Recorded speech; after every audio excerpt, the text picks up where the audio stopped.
Warning: some contents may be disturbing. Viewer discretion is advised.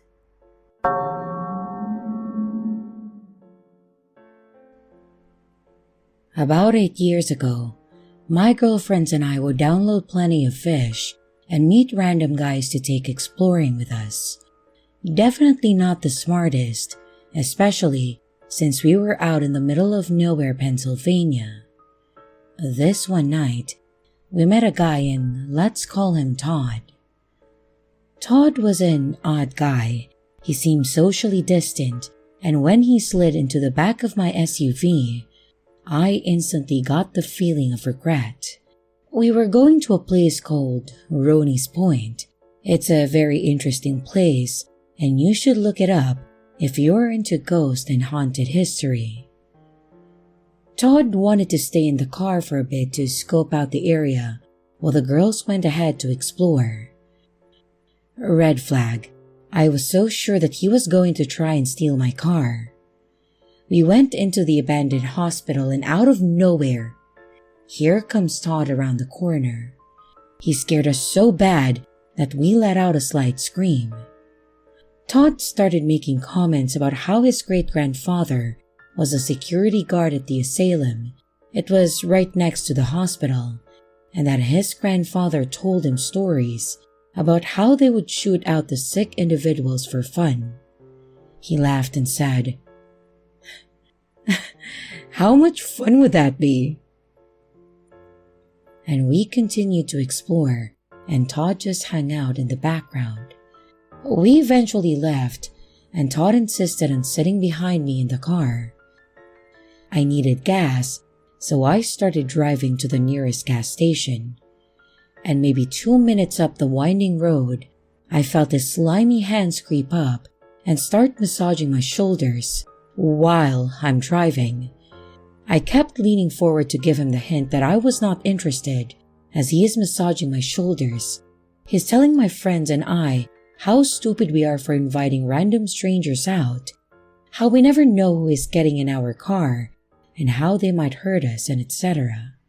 He started laughing again, and I will never forget the tone of his voice or the grip of his hands on my shoulders when he said, "Maybe that person's in the car with you right now."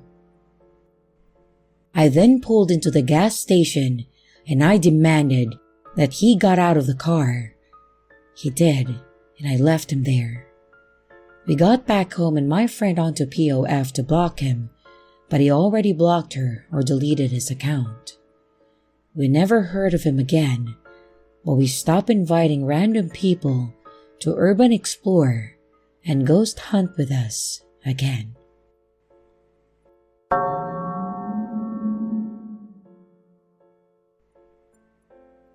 As a child, I did a lot of things that I shouldn't have. I skipped school, smoked, drank, argued with my parents, and I snuck out. I know what I did was wrong, and I don't have a reason for it either. I know now that my parents did their best though, and I understand that now, but at that time, I thought I knew what was best for me. Whenever I had fights with my parents, I would just leave. Sometimes, I would end up at my friend's house, maybe in a parking lot on a bench for a while, or even just sitting at the corner to calm down. But my favorite places to go were abandoned places. We had a lot of places that were abandoned, condemned, and left behind. Usually, my friends and I would find a place to call our own and smoke there and just hang out for several hours. This would turn out to be my plans one night after a fight with my dad. I got pissed off and I stormed off to my room. I grabbed my skateboard, my little backpack, I threw in some clothes, my flashlight, my wallet, and a few other things to ditch for a few days. It was summer at that time, so I figured that I would be out for a few days and then just come back home. I slipped out of the back door and I was on my way. I tried calling a few of my friends and they said they were busy and couldn't get out due to other family plans. One of my friends welcomed me over but said that it would be a few hours before they got home, so I was on my own for a few. So I decided to just start riding around, thinking that I could at least head in the direction of my friend's house and just enjoy the cooler evening breeze. While on the way, I decided to take a back road that basically went behind some apartments and out to the other side. And while back there, I remembered one of the complexes nearby had caught fire, and I decided to look for it. It turns out I was off on the name, and I found the property a few blocks over. It was obviously evacuated and had boards on the windows, but it was still standing. I decided, why not check it out and kill some time while I was at it? I was around 16 or 17 at that time, and I was a petite girl, so I could easily fit into small places. But that means I also wasn't very strong, and I couldn't break down boards, windows, or doors, so I had to find a more discreet way to get in. It turns out there was an emergency exit with stairs going down the side of the building, which still seemed to be intact, so I left my skateboard at the bottom, and then I climbed up the stairs to the door, and with there just being a no trespassing sign on the door, I just opened it and I went in. When I entered, I could immediately smell the remnants of the fire, the smoky smell, burnt wood, an old building falling apart. There were several doors going down the hall.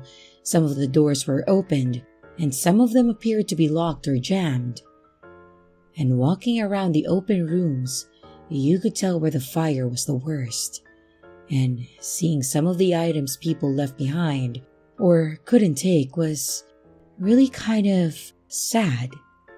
Old clothes, pictures, children's toys.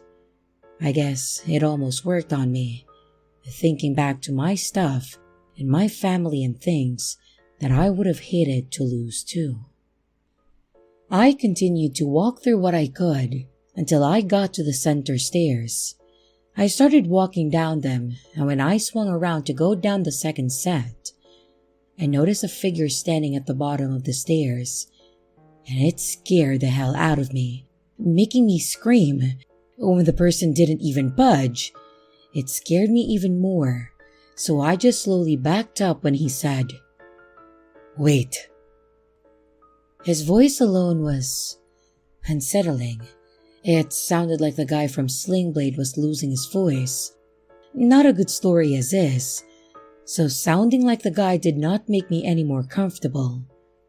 I stopped, with one foot on the stairs on the other side of the railing, and I looked at him. I waited for him to say something when he finally asked, "What are you doing on my property?" I told him that I was sorry, and I made up a story about how my friend used to live here and that she lost something, and I thought that I would look since I was in the area. He saw right through my lies and called me out on it too.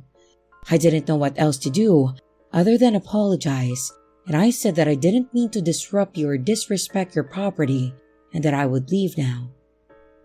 However, he stopped me again and said, "I'll make a deal with you. If you do me a favor, I'll let you go and I won't call the cops on you for breaking in." A little curious and dumb, I asked him what the favor was. He let out a chuckle and slowly started unzipping his pants. I flipped out. I quickly ran back up the stairs as this guy ran after me. I got to the door, and as I was leaving, he managed to yank me back in by my backpack. At this point, the guy was in my face smiling and said, "So, should I call the cops?" I don't know what got over me, but I said something along the lines of, "Well, my friends are right outside with cameras, so if you'd like them to record what you're asking a minor to do, be my guest." And right as he started loosening his grip, my knee went straight up, and he went straight down. I ran out of the door quickly, down the stairs, grabbed my skateboard, and I ran down the street. There was a 24-hour fitness center and a little further down, so I went in, and I asked to sit in their lobby while I waited on my friend. They finally picked me up, and I told them what happened. They were impressed at how I was able to get away, but I was still freaking out inside. I didn't tell anyone where I was, not my parents nor my friend that was picking me up, and if I wasn't so lucky, who knows what may have happened to me. From then on, I don't explore on my own, and I'm more aware of how much I take with me in those places as well. Travel light, pay attention to your surroundings, and tell someone where you're going to be at all times.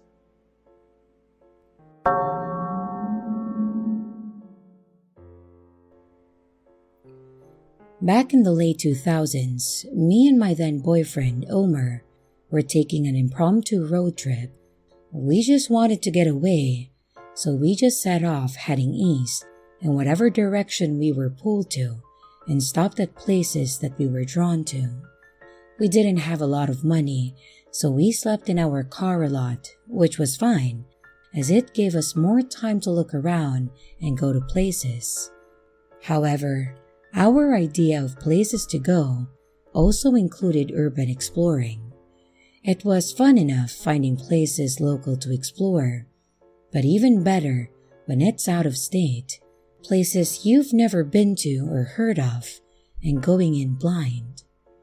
We were driving through Mississippi at that time when our car started having issues and overheating.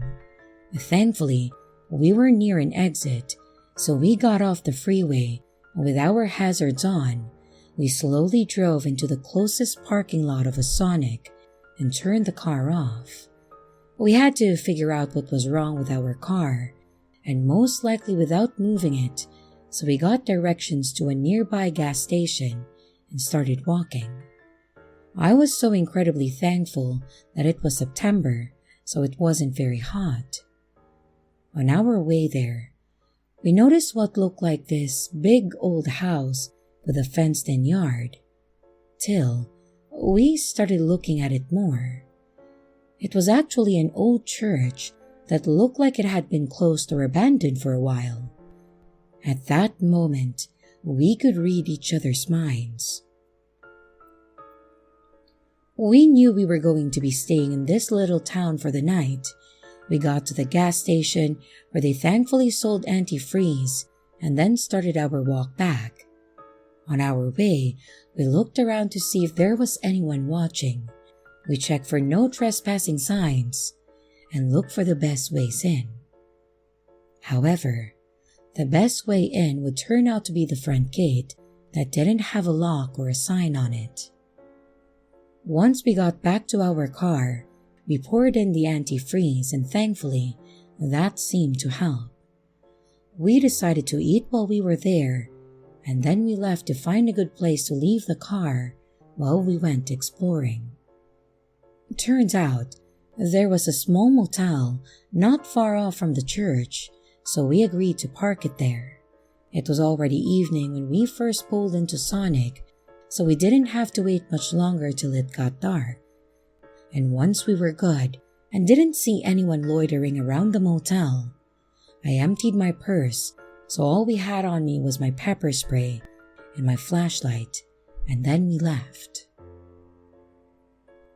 As we walked to the church, we opened the gate and quickly ran up to the door to get in quickly. The door looked like someone did a poor attempt at boarding it up, but missed one whole side of the frame as we could slip through and inside easily. And once in, I immediately noticed how creepy the main hall was. There was spray paint on the walls that said, "Welcome." It looked like someone had taken the boards that covered the windows and made a sign that again said something like, "She welcomes all here."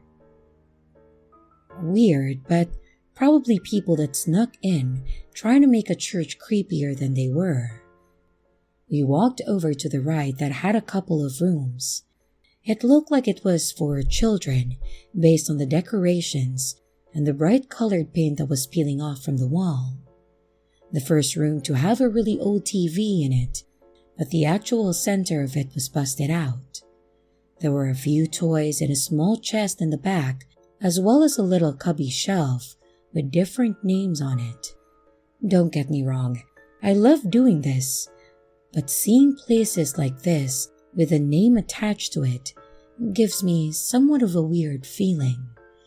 It makes it more real or brings it back to life in a sense. I then proceeded down to the next room, which was when things started to get weird. The room had been stripped. The cubbies and the shelf on the wall had been ripped out, and the light fixtures and the wiring seemed completely gone. The carpet had started being ripped up where it could be, leaving the bare wooden floor underneath. But the creepy part was in the middle of the room. There was a pile of toys, or rather things. More specifically, it looked like anything with a face. Dolls, cars with faces, VHS tapes with faces on it, the clock with literal hands in it and eyes, all anything that you could think of. However, it was all red. It looked like someone had poured buckets of red paint on this stuff and then just left it. I thought that once again, it was just someone trying to be creepy, so I just laughed. As Omar and I started walking to check out the other side, we could smell something that was like an incense or a candle. Going further in the hallway though, we couldn't smell it, and we definitely couldn't smell it on the other side either. Curious to know what it was though, we decided to go to the only other place left, which appeared to be the main chapel area. We slowly creaked the doors open and went in cautiously. This is where we became a little more on alert. At the altar, we could see what looked like lit candles. Omar was hesitant to continue at first, worried that someone could be in here, but it wasn't that big, and I couldn't see anyone from where I was, so we agreed to walk further in together. As we did, I started to notice weird symbols on the walls, and they appeared to be written in red paint, just like the room we first saw. Omar then pointed at the pews that also had the symbols all over them. I was starting to get some weird vibes from this place at this point. I had never seen the symbols before. I was far from being well versed in different religions, but these seemed more cryptic. However, the altar is where I waved the flag. From the entrance, I could see the candles, but I couldn't really make out anything else up there. And once we approached it, there was a pew that was up there, but still facing the same way.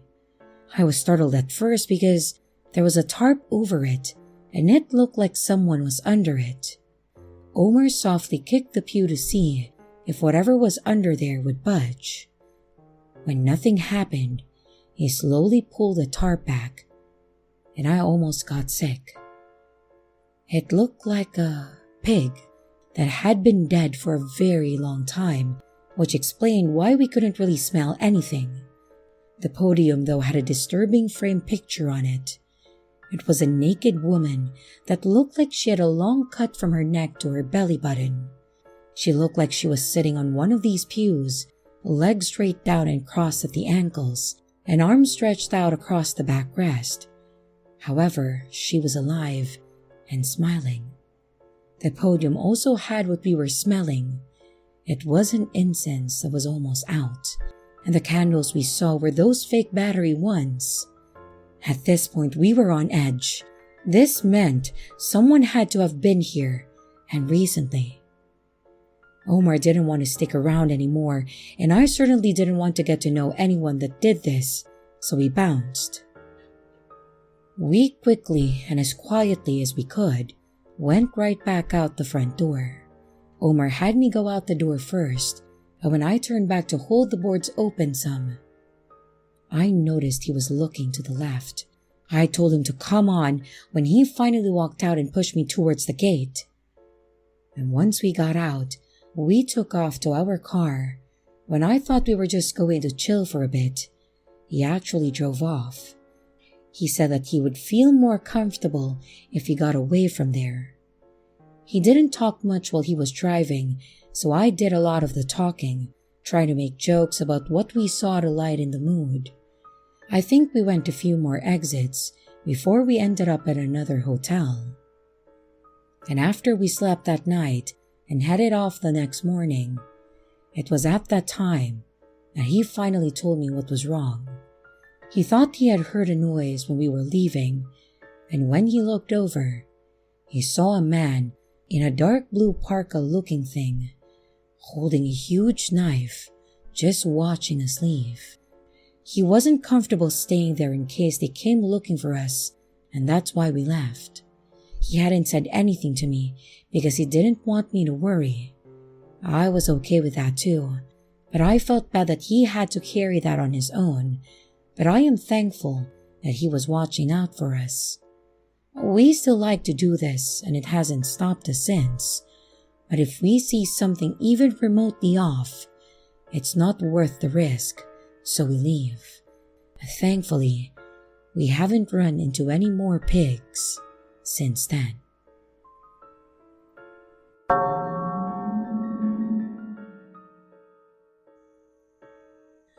Back in the 90s, my friend Brent and I would go exploring old buildings that were abandoned or condemned just for fun. We didn't have cell phones at that time, and the most we had was his car. So trespassing and sneaking out alcohol was the most excitement we could really have. We lived in Topeka, Kansas at that time, and if you're from there, you know there's a small area to have fun in and another that's just boring. Or maybe that was just us since we lived on the boring side. Either way, this was our idea of fun. With empty houses or buildings to explore, we had plenty of new places to choose from. One place in particular that we had been wanting to check out was the Topeka State Hospital. It had been closed for a while, and with all the rumors of previous patients haunting the place, we desperately wanted to check it out. We also had never explored in a place so big, so we had to try and figure out the best way to get in and when to do it. We drove by it a couple of times to see if there was any type of security around it and to see if there was anything immediate that would hinder us. And where we were convinced that it was going to be an easy in, all we had to do was find a time to do it.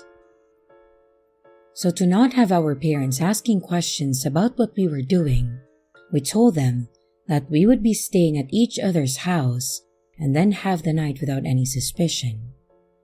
Friday night came, and Brent said that he was leaving to come over to my place, and I told my parents that he was coming to pick me up, and then we were off.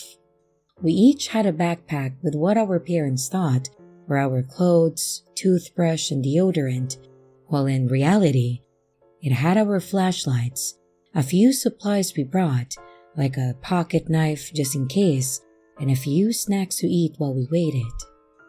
We learned over time, the fewer things we brought the better, especially if we needed to get out quickly and ditch our bags. We parked several feet up from the building to try to make it not look so suspicious, and then we sat in the car and ate.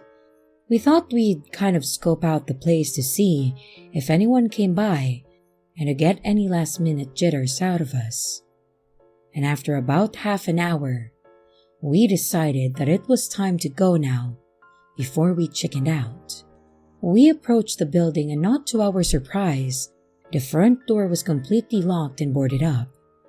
So we walked around to the side, seeing if there was any other way in, when Brent noticed a window that had been broken out and haphazardly boarded up with a "No Trespassing" sign attached to it.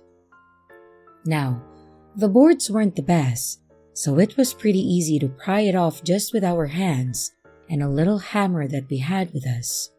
So, Brent went in first and then helped me in, and that was the start of a very long night. Once we were in, we turned on our flashlight, put on our backpacks, and started looking around. Immediately, the smell hit me. It was very musty, like what a damp old room would smell like. The paint or the wallpaper was eerily peeling on the walls, but the oddest part for me was how still the air was. I motioned to Brent to stop for a second, just to try and listen, and the only thing you could hear was our slight breaths. You couldn't even hear the sounds of the bugs outside. It was just one of those moments that was hard to explain. However, we didn't want to waste a lot of time, and then we started moving on. We looked through the rooms where the doors were already open and saw much of what you would expect. Bare shelves, broken bed frames and chairs. The restroom stalls were all broken and some of the toilets just busted. There was a lot of graffiti everywhere too, so obviously we weren't the only ones that had been here. As we looked around and just took in all that we were seeing, we heard what sounded like someone walking slowly above us. A little scared but also not ready to leave yet, we decided to go up to the second floor to check it out. The stairs were not something that I'd want to walk on more than once, but the railing seemed sturdy enough. We made our way up there to see more of the same. Creepy dark hallways, spray-painted doors and walls, and those yellow file folders scattered on the ground. And while here, we again heard more footsteps but nothing else with it. We were just about to head up to the third floor when Brent turned around to look down the hall that we were just at. Nothing there again, and we got this far without anyone showing up, so we wanted to get all the way to the top. We climbed the stairs to the third floor where we were greeted with the door slamming this time. I think Brent was a little fed up at this point, with us both not being faced by ghost stories, or at least not willing to admit it, so he shouted, "We're not here to harm anyone or anything." And after wincing at hearing him unexpectedly calling out, we waited in silence but heard nothing, not even the footsteps. We both let out a quiet laugh and then continued on. Looking around the rooms, I saw some really old clothes that looked like they had been disintegrating over time, just sitting in the corner of a room. In the same room, I started smelling sulfur. It was almost like there were fireworks going off right in front of me. I walked out of the room quickly and across to where Brent was, who claimed he didn't smell anything at first. I brought him over to the other room where he could then smell it. As we started leaving the room though, the door to the room he was in slowly closed. As I mentioned earlier, there was no airflow in this place. It was still. So there was no way a draft blew this door shut. We stared at the door for several minutes when we started hearing the footsteps again, but they seemed to be quicker than before and getting louder. We walked over by the stairs slowly and waited. That's when I felt a really cold breeze brush my back, and I very clearly heard the word, "Out," whispered in my ear. I was done. I took off down the stairs, Brent following right behind me, and when I got to the bottom, I leaped out of the window we came through and waited as Brent crouched down to do the same. As he was doing this, it sounded like someone was running towards us. I yelled at Brent to hurry up when he nearly dived out the window to get out, and we quickly took off to his car, not caring if anyone saw us, and just sat in the car, staring at this place for several more minutes to calm down. After a while, we both asked each other if we heard the voice, and that's why we both started running. So at least I know I wasn't the only one. As mentioned, I didn't really believe in the paranormal, But after that experience and reading more about what took place there, I can definitely believe former patients are sadly trapped in there. Brent and I still remember this, but we have not told a single person about it, but have kept this as a personal experience that we will never forget.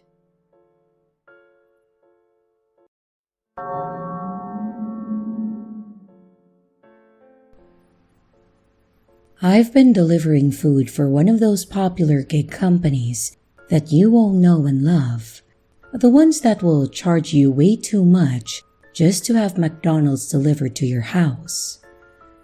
Since I've been doing it for quite a while, I've seen a lot of strange and creepy things, and I've dealt with what I would consider the most terrifying people out there. Some of my favorites are the ones where the person that you're delivering to comes to the door smelling like death or not wearing enough clothing. To add to that aside, please, when you order food from a pizza place through Uber or DoorDash or whatever, please wear clothes and please wear enough clothes to cover yourself. I can't tell you how many naked people I've seen through open curtains or when they open the door to get their no contact order. Well, anyways, moving past my complaints about people having no modesty at all, one of the other things we tend to run into are crazy people. Sometimes, you get people that have pretty clear mental issues, and I understand that a lot of them cannot control their mannerisms, and maybe that's what was wrong with this lady. But honestly, this situation scared the absolute hell out of me. This happened last year during the COVID-19 situation. And as stated, I was a driver for one of the companies that delivered food to people from random restaurants. This was near the beginning when we were still able to hand you your food, but then we also had the option to do the no contact delivery. When we do the no contact, we were still expected to make sure that the customer got their food. Basically, we were supposed to drop the order on the porch, ring the bell, and then step away to around 6 to 10 feet and wait a moment for the customer. I was very specific with how I did things. I wasn't one to just drop the food and then run back to my car. This order was a decent-sized order from a bar and grill, which was fine. I drove to the restaurant, got the food, and then headed out toward the customer's house. I was heading down the street and approaching the destination when I noticed the overall appearance of the neighborhood was starting to decrease. And by this, I mean that the houses went from pretty normal suburban homes to a bit run down, all the way to some of the houses looking really bad, and I would go as far as saying trashy. I was driving to the end of the road, and I was trying to find the house that I needed to deliver to, and honestly, I was starting to get one of those pits in my stomach. The last couple houses went as such. One house looked like kind of okay. One house was completely and totally trashed and looked like a drug house. And the last house looked decent. Looking at these three, I was honestly scared that the drug house was going to be where I had to deliver. So imagine my surprise when it wasn't, and the number matched the cleaner of the three houses. So I parked my car in front of the house and I grabbed the food, making my way up to the porch. As expected, I dropped the order on the porch and I ring the bell. I then stand back and wait for the customer. Within a few seconds of my ringing the bell, I hear the door next door, the door at the drug-looking house. It flings open hard and then smacks against the siding. Obviously, this caught my attention, so I looked over to see what was going on, and I really wish that I hadn't. Out of the door comes a woman that had a look about her that was nothing shy of horrifying. She looked like she was genuinely pissed off at the world and like she wanted to hurt someone. And at that point in time, the only person nearby and the only person making eye contact was me. Out of nowhere, she yells, "What the hell are you doing? And what do you want?" I immediately looked up to the customer's door to wait for them to answer, and I tried to move on from that situation. I reached forward and ring the doorbell a second time and stepped back to my waiting position. Then out of nowhere, I get this incredibly sharp pain in my leg. I didn't think much of it, but when I look down, I see a screwdriver handle sticking out of my leg, and this crazy woman standing there and staring at me like I was literally the cause of every problem she's ever had. And the only solution was to stab me with a rusty screwdriver from her junk pile.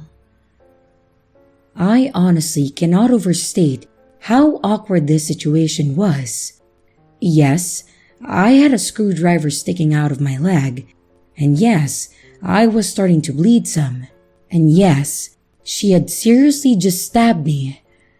But something about the moment of silence between us was just awkward. What exactly do you say to some crazy woman that stabbed you with a screwdriver while you were just delivering food to their neighbor? After a few seconds of silence, the customer opened the door and reached for their food, and almost grabbed it to go back in until he saw me, the neighbor, and the screwdriver. He dropped his food and ran out to the yard and basically stepped forward to get in between me and his neighbor. I don't really remember much between that moment and when the whole thing came to an end. I know that the neighbor was screaming that she had just stopped me from robbing him, and then the customer was screaming about something. I just remember feeling woozy and asking for them to call an ambulance, and for some reason, randomly thinking about how I wasn't going to mark my delivery as finished. If anyone's curious, yes, the cops came, and yes, I ended up in the hospital. Getting stabbed with a rusted and weathered screwdriver is something that they want you to get checked out for. I'm pretty sure she got arrested for this situation, but I don't really know because the officers never spoke to me about this situation. I did go back to delivering when I could. I just now have a bit of a limp and a nice circular scar where she stabbed me.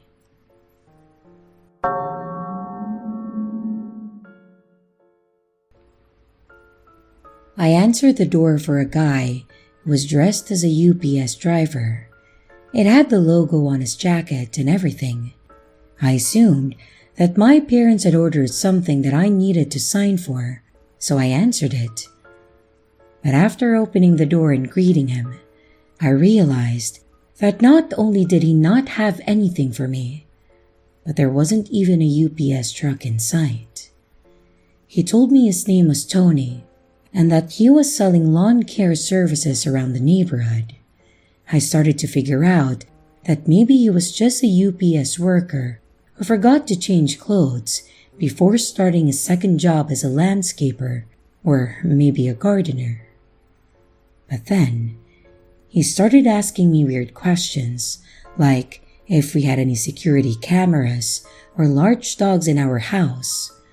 We do have security cameras, but they are quite hidden. I told him that we did not, and even though our largest dog is a 1-year-old beagle, I told him that we have 2 pit bulls. This entire time, he wasn't looking at me. He was almost looking around me, letting his eyes coast around the inside of my house, probably looking for visible signs of something valuable. He then asked me the weirdest question. He asked why I had my door cracked instead of opened all the way. I lied, and I said it was because I didn't want my pit bulls to see him and then start going nuts. Well, the truth is, I always do this when I answer the door for strangers, so I can close it as fast as possible should they try something. He then gave me a poorly made flyer for his supposed lawn care business and then went off down the street to the next house. I shut my door and I locked all of the locks on it. Tony, I hope that I don't see you on the news anytime soon.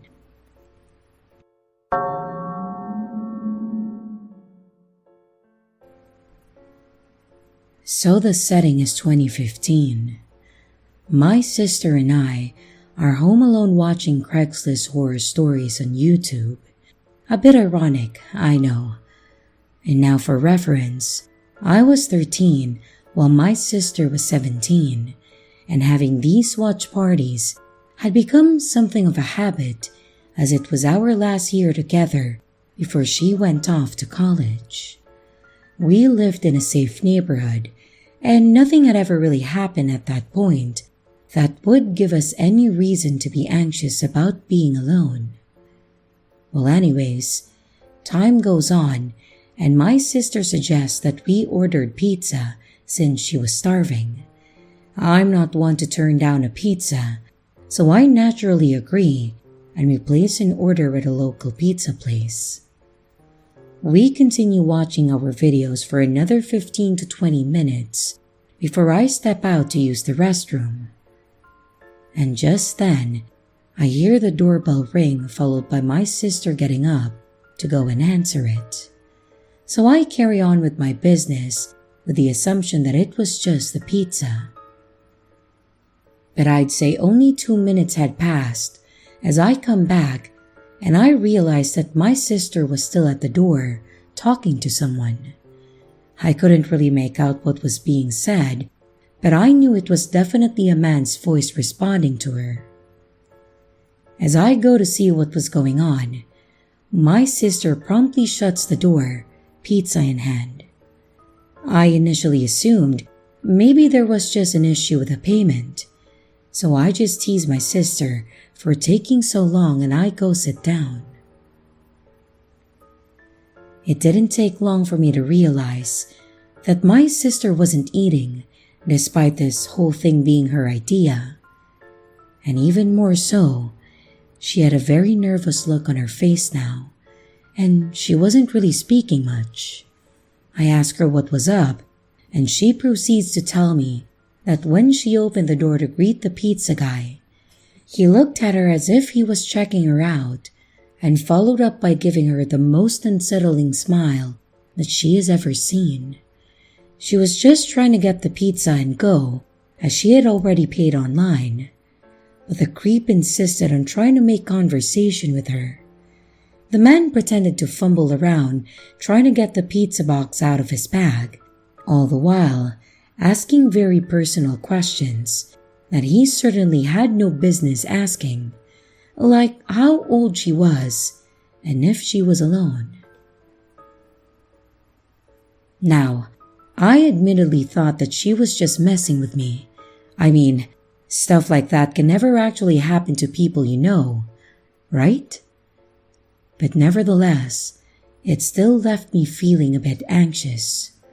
We tried to enjoy the food and then move on, and I'd say about an hour or two later, we had finally calmed down about the whole thing.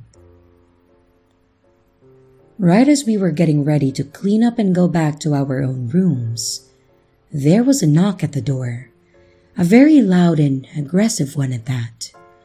We share the same nervous look, then hesitantly slip over to a window to see if we can get a look at whoever's knocking. Now, I hadn't seen the guy, but my sister immediately recognized him as the pizza guy from before. We were contemplating calling the police, but the guy only knocked once or twice before getting in his car and taking off way too fast down the road. Almost like he knew that if he continued, he was more than likely going to end up in a lot of trouble. We made a round around the house, making sure everything was locked up, and then we waited for what felt like ages for our parents to finally get home. My sister told them about what happened, but my mother insisted that we were just being dramatic, that we had just made ourselves nervous because of the videos that we were always watching. While we both initially insisted on being serious, we eventually just gave up and tried to move on from the whole thing. We ordered from that place a few more times, but thankfully, we never saw that same delivery man again. Nothing else ever came of the situation, but I can't help but think about what could have happened if that creep had been just a bit more persistent. What if he kept trying to get into the house? Or what if we accidentally left the door unlocked? I think his intentions were obvious, and I can only hope that his behavior has caught up with him, and that he's somewhere out there getting the help that he mostly definitely needs.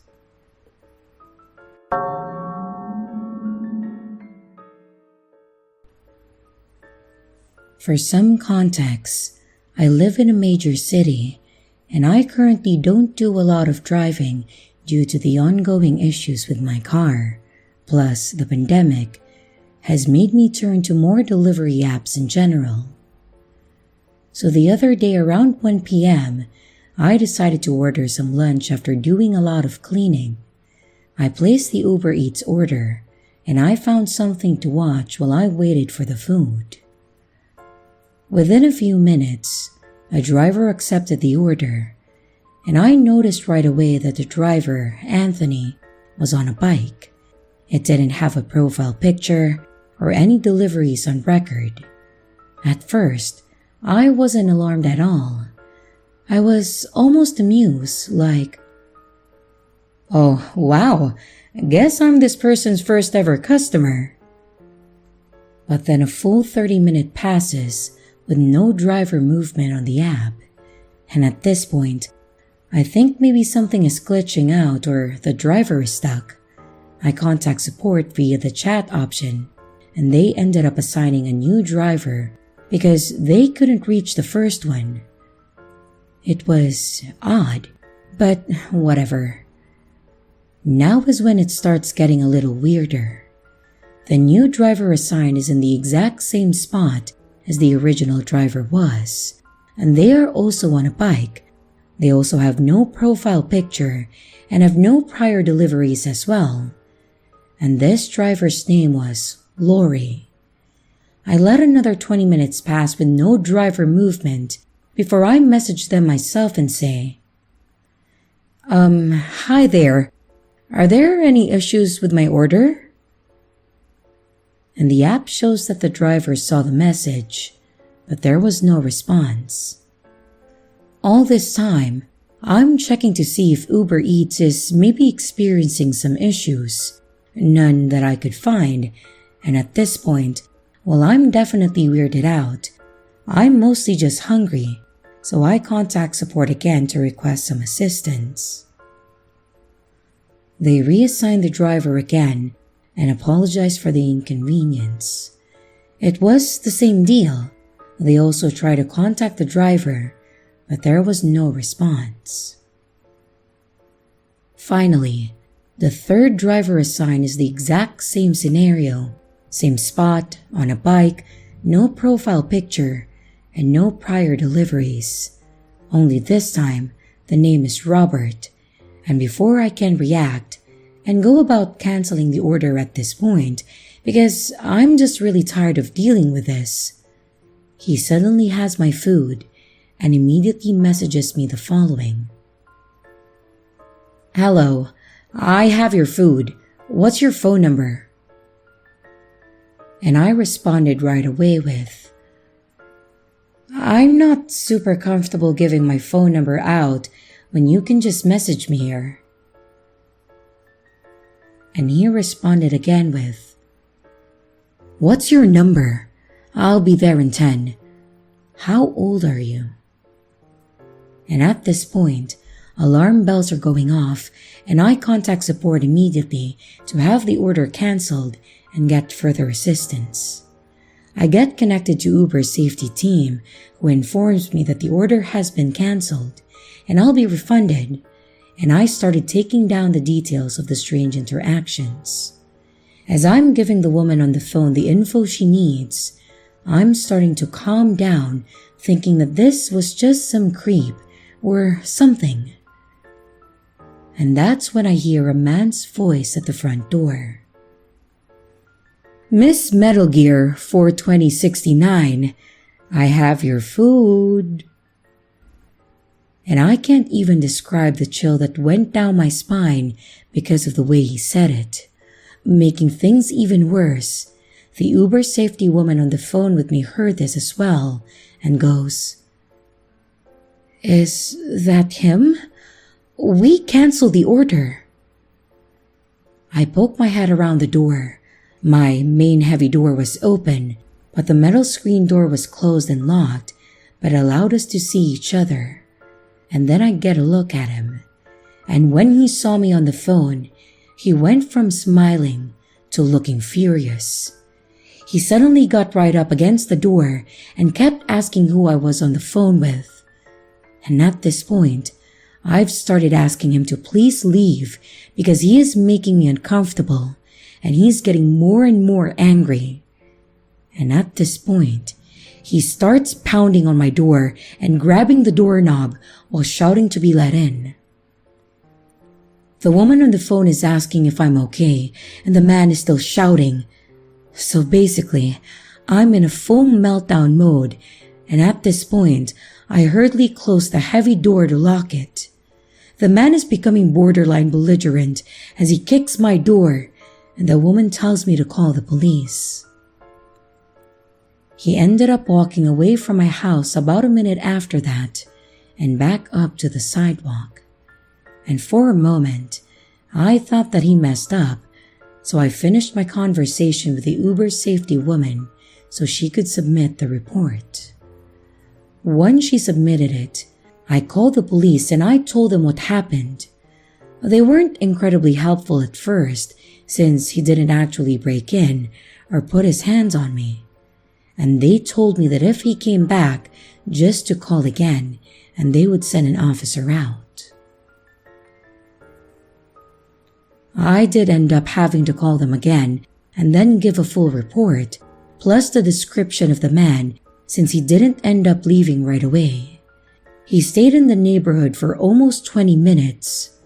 According to one of my neighbors, after she heard the yelling, she saw the man that I described walk back up from my house to the sidewalk and then hop into a truck with another man in the passenger seat. And they apparently just sat there, staring at people walking by and being incredibly sketchy. And that's when she walked back towards my house and asked me what happened.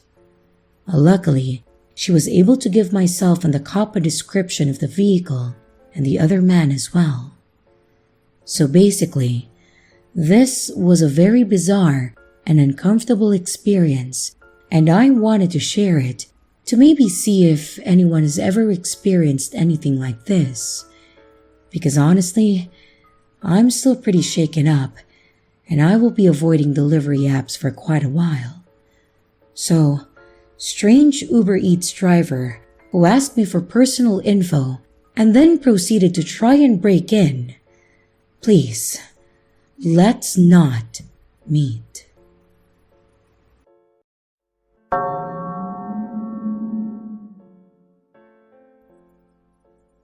I've been a nurse at our local hospital for the last 8 years. If you're here long enough, you will come across a few ghost stories, and maybe even experience one yourself. I definitely had my share since being there, and I can name a few that were especially memorable. I will start by saying that it doesn't help that the hospital used to be an orphanage many years ago as well. So, the main one we hear about is the children of death. We call them this because when a patient sees one of these kids, they end up passing away soon after. A couple of examples was one gentleman that another nurse walked in on as he was talking to someone, but there was no one in the room. The nurse asked him who he was talking to, and he said that the young girl that just left. He said that she had brought in a card, and he pointed at it. The nurse said that she looked at it, and it looked like a young child's drawing of a person surrounded by flowers and people crying. We had no idea where it came from, as he hadn't had any visitors that day. We even checked the logs, and his son came to see him the day prior, but no one today, and his son didn't have any young kids. A few days later, the man passed away in his sleep. He was there due to a heart attack, but he seemed to be improving. Another instance was an older lady that was there after breaking her hip. She said that she was a medium, so she was always entertaining us nurses on duty. She gave us all readings and told us some interesting stories of past readings that she had done. And every once in a while, she might ask to pass condolences on to someone there that recently lost someone, be it another patient or even our head nurse once. Her father had died suddenly, and we, the nurses, didn't really talk much about it, but this lady had brought it up. I thought she must have heard someone mention it. However, there was one instance where we received a nurse call to her room, and upon entering, she asked that we check on the woman across the hall. She claimed that she saw her walk out of the room holding the hand of a little girl. This was in the geriatric ward, so the patient didn't have a heart monitor attached, and she was bedridden because she was very frail and couldn't get up on her own. We dashed over to her room to see that she had passed away. We were shocked because while we were expecting that she would pass soon, we had no idea when, nor did we know how this other patient would have known. She couldn't have left her room, and there was no kids on this floor. So, of course, we had to go back and ask her about it. She said the lady looked spry and happy and believed that the little girl was helping her move on to the afterlife. We thought at first that maybe it was one of the children that other patients have seen, but she said that she was wearing modern clothing, a pink flowery dress with a huge flower in her hair. We thought it was a crazy situation, but we just let it go. And later on, after the older woman's daughter came in to get her mom's belongings, the medium was being wheeled back to her room by another nurse when she stopped this daughter to speak to her. After giving her condolences for her mother's passing, she brought up that she saw her as she passed over and began asking her, the daughter, about her own daughter. She started crying and was shocked that she had brought it up. Apparently, her daughter had died after being hit by a car while riding her bike a few years prior. She said that she was buried in her favorite pink floral dress with a matching flower clip. She also said that her daughter and her mom became very close, as she was her first grandkid, and when they lost her, it broke her heart. I thought maybe she recognized this woman from the news or something, but how could she have known what she was wearing when she was buried? I don't believe in mediums, but the fact that the little girl that this woman appeared to be walking out of the room with matched her granddaughter made me a little less skeptical.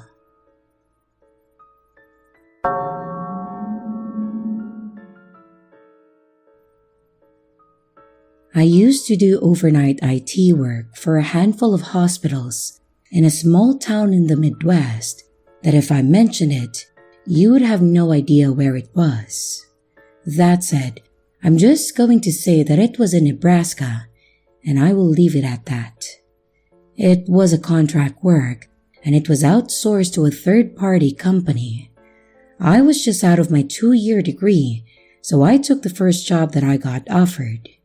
As previously stated, that first job happened to be a contract-to-hire position, doing the third shift help desk for a group of hospitals. Basically, I would be expected to be at one of the sites and answer support tickets for this main site, as well as the satellite offices if they came in, which they rarely did. For the most part, I would have to spend all my hours at the main hospital and sit in the IT room from midnight to 8 in the morning, doing very little. There would be the occasional printer that I would have to reset or fix for the overnight nurses, but really, it was such a simple job. Now, I should have to tell you this, but hospitals are typically haunted, and I don't mean like, ooh, that's spooky, kinda haunted. No. I mean straight up haunted by the spirits of the people that died in the rooms and cannot pass on. Honestly, I could probably sit here and type a short novel of all the events that happened, but I think it's best to go with the ones that seriously spooked me. There was one night where I got a ticket for one of the aforementioned printers, which honestly were more hassle than they were worth.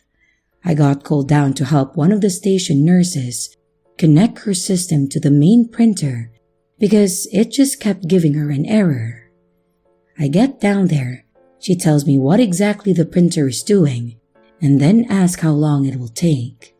I tell her that it will only be a few minutes, and she informs me that she needs to use the restroom. I tell her that it would be fine and that I should have it done by the time that she gets back. She then walks away and I get to work. After a few moments, I get that weird feeling that someone is staring at me. You know that feeling, that spine chill. I shrug it off and I keep trying to get the drivers installed for the printer, when I hear someone faintly say, "Excuse me." I look up and then I see an elderly patient standing in the doorway to their room and staring at me, which honestly wasn't that big of a deal. I was sitting at the nurse station and I was the only person standing there. I looked up and as politely as I could, I said, "Oh, my apologies. I'm just here to help with the computer. The nurse on duty went to the restroom, but I'll let her know that you need help as soon as she gets back." I say this, and she smiles at me with a wrinkly beaming smile, and I think everything is copacetic between us. I sit back down, and I start back into getting the hunk of junk back to a functional state. After a few moments of me working with it, I get it to connect, and it starts spinning up as the spooler pulls the job. I patted myself on the back for another successful night, and then I lean back in the chair. I glanced back toward where the elderly lady was and saw that she had closed her door. As soon as I notice this, the nurse on duty comes back. I stand up, I let her know that everything is working again and that it looked like it wasn't going to cause her any more trouble. And I then motioned toward the room where the patient was, and I informed her that the nice old lady needed some assistance. When I said this, her face literally went pale, and she asked me which room. I pointed to the room with the door closed, and I told her that one. She then asked me to describe the old woman. I laugh, and I tell her that she had glasses, short white hair, looked to be in her 80s or something. And as soon as I tell her this, she shows me what it was that she printed. It was paperwork that she needed to fill out for a recently deceased patient. The picture of the patient was the woman that was standing in the doorway. She then tells me that this patient had passed away earlier that evening, and that they had just cleared her room. Obviously, I thought she was pulling one over on me, and I playfully told her to knock it off. She stared at me with a deadpan stare and walked over to the room. Then she opened the door and motioned for me to look. I reluctantly did, and sure enough, it was empty. The room was sanitized, everything was clean, and the board was blank. Honestly, that kind of ruined that night, and I just grabbed my laptop and I went back to the ID closet. I didn't really want to deal with people after that one.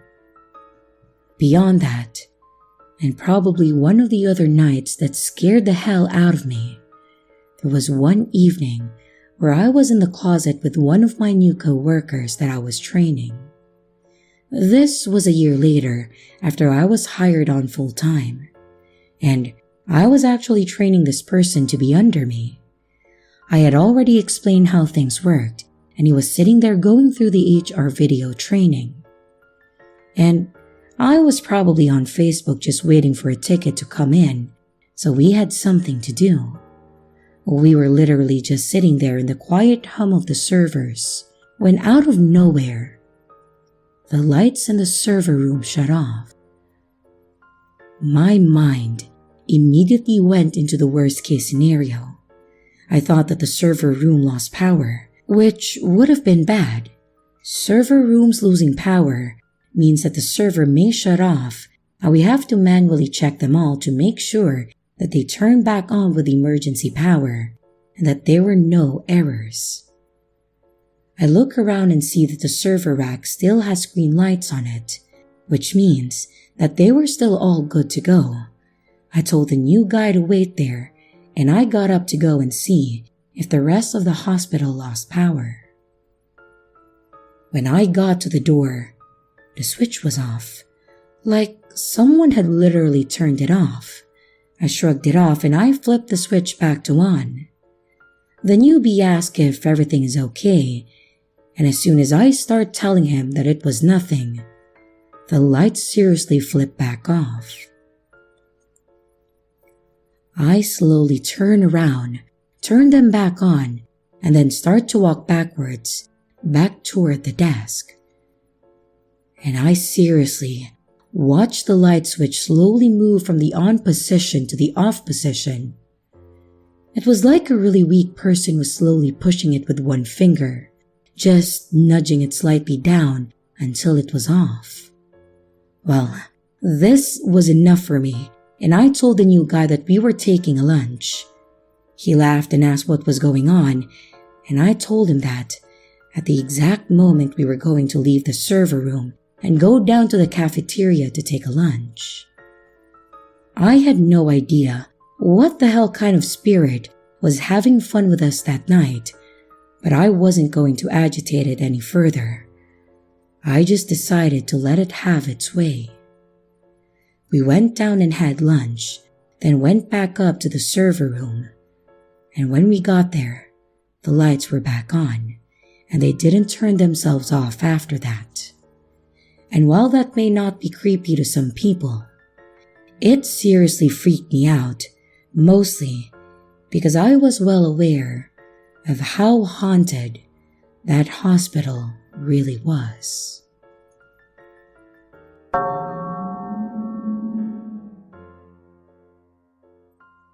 This happened in my childhood home. It was a very old house, and it had a lot of history since there are still literal bullet holes from the war in the walls of some of the older parts. Just to give you an idea of our floor plan, my bedroom is just to the right of a screen door leading to the bathroom. So, when you go in or out of the bedroom, you always have a peek at this screen door. Whenever I come out of our bedroom, I always see a shadow peeking at me from that screen door. Nothing malevolent. It just always looks like someone is standing just to the side of that door on the other side and leaning into it so that it could peek into the other parts of the house. I can only see it through peripheral vision, and it looks like a grown man. Whenever I turn my head to look directly at it, it doesn't just disappear. It hides to the side behind the screen door. It physically hides so I won't see it, like it was caught doing something that it wasn't supposed to.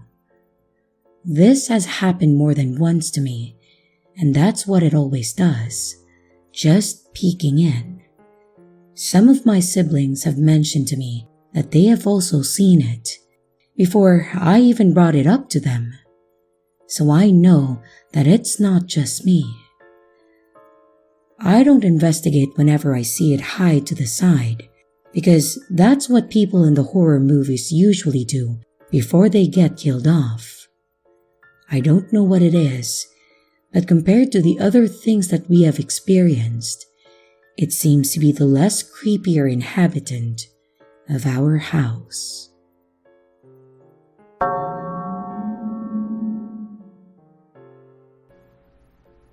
It was a normal day on the job. Nothing for me to report, not even speeders. It was about 2 p.m., so most people were at their jobs and kids were at school. In the force, we consider this the calm in the day, as there was rarely any crimes around this time. It's usually around the early hours of the day, between 11 p.m. to 4 a.m., when things tend to get crazy. But today wasn't one of those days. We got a call about a suspicious person near a North Park high school. And while we get these kinds of calls from time to time from overly concerned parents, we are required to follow up on the call just in case. Me and my partner Jeremy parked the car in the parking lot and proceeded to survey the area. We had checked the surrounding area until we heard an alarm coming from inside the school. A lockdown alarm. In Ontario, we have alarms for when a potentially dangerous person or animal is in the building, and then they go on lockdown, locking doors and turning off the lights to pretend that no one is there. At that moment, I no longer doubted the suspicious person report as we both jogged quickly to the door. As we reached it, we called in our location and the situation. We were told to wait for backup to arrive. As Jeremy communicated with dispatch, I pressed myself to the glass to see if there was any sort of information to be had. And looking in, I noticed the door on the other side of the building looked odd. Looking closer, I noticed the glass seemed to have been broken. I immediately told my partner before moving over to secure the point of entry, and as I reached the other side of the building, I saw broken glass and blood everywhere. Was it the assailants? I kept my gun drawn and called in the blood. Whoever it was will probably need an ambulance. After losing that much blood, a person probably won't stay conscious for more than a few minutes. I was prepared to wait there until I heard a scream coming from in the building. At that moment, my instincts kicked in and I ran after it, following the blood trail to the girl's bathroom. The screaming seemed to be coming from there, alongside a banging sound, and I slowly and silently entered. As I peeked in, I see what appeared to be a man in a black hoodie banging against a bathroom stall, and the screams of a girl coming from within. Seeing this, I switched to my taser, and I crept slightly closer. And while I'd normally give an order of surrender, in this case, I didn't think it was warranted. He was bleeding badly and clearly trying to hurt a civilian. I'd use a gun if it wouldn't get me in trouble or endanger the girl. So, taser it was. With an easy shot to the back, the man spasmed and fell to the ground, convulsing a little bit.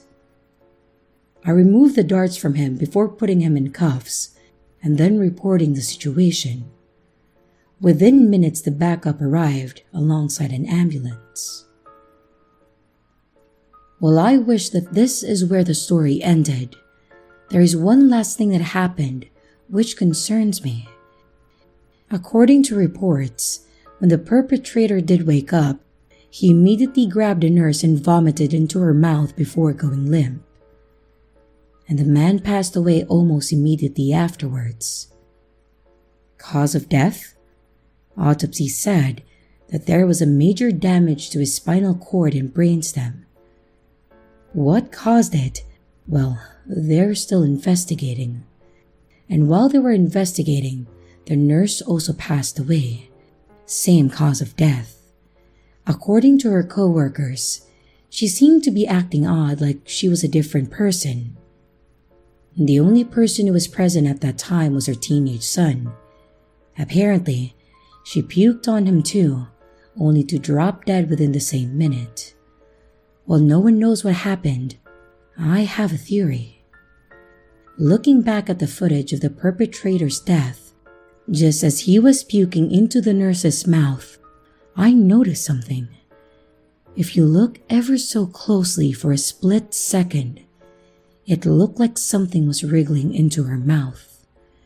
The nurse fell over and seemed to convulse for a second, which doesn't seem too strange given what just happened. But what if it wasn't? Update. The nurse's son is dead. Same way, same circumstances.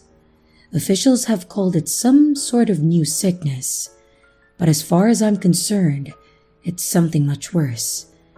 I just hope that it decides to leave our town and go somewhere else.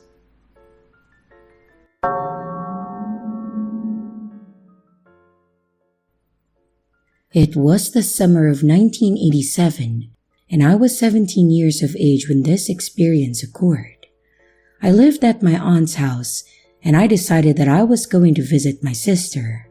We both lived in the same city that summer. My sister at that time was married and had 2 small children, and she and her family lived in a house with an attached farm to it. The best way that I could describe this house is like an old-fashioned redwood farmhouse, and though it was in the city, it was surrounded by trees, and in the back were a couple of old shacks and chicken coops, but it didn't have any chickens. Although my sister had a front door, they always preferred everyone to use the side door. And as you walked in, immediately to the right was a doorway that led to a long, narrow, and dark, creepy closet. And just inside the doorway and to the right was a bathroom. And towards the end of the closet was another door that led to a barn. The side door opened into the kitchen though, and immediately there was a dining room, and if you walked in there, to your right, there would be a big old living room, and then another right would be a bedroom and another bathroom. Just walking into that place gave me the creeps. I don't know why at that time, but it just really did. My sister never really told me anything about the history of the house, and I don't know if she didn't know or just thought nothing of it and didn't mention it to me. Well, like I said, on this particular day, I went to go and visit her. While she was doing her laundry, I decided that I would go and explore because I was getting bored. Little did I know at that time that my boredom and my curiosity could have never prepared me for what I was about to see, and it would leave an image in my mind that I would never forget. Anyway, after using the restroom, I walked down the long dark closet to the door that would lead me outside into the barn. And for some reason, as I approached that door, I went to open it, and then I just froze. Something told me not to open that door, but I didn't listen to my gut feeling. As I opened the door, you had to step down 2 steps, and I did this. I turned, and for whatever reason, I looked up into the loft, and there was a guy up there with a rope in his hand. It was almost like he was staring right into my soul. even though I knew it wasn't me he was looking at. But either way, I just stood there frozen, unable to say anything. I watched as the guy put the rope around his neck, and then he jumped. I heard the rope tighten and the sickening snap of his neck as I tried to scream, but nothing came out. My heart was pounding so hard that I thought it was going to explode. I don't remember how long I was there, watching the ghost just swinging.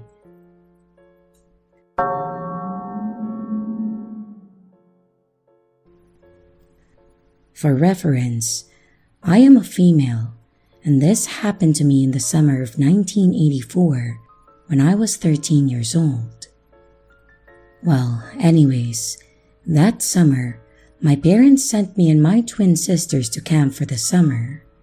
For obvious reasons, I will be changing the name of the camp to Camp Up High. Camp Up High is located in the Angeles National Forest near Mount Wilson, which is 52 miles from Long Beach, California.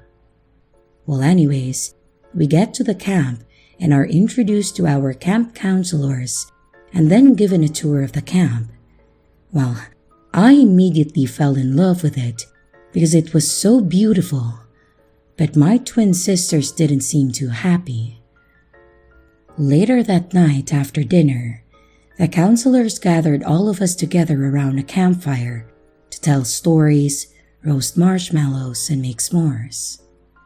About a week after getting to camp and during dinner, one of the counselors named Running Rooster told us that the next day we would be getting up early and going on a hike to another campground where we would spend the night.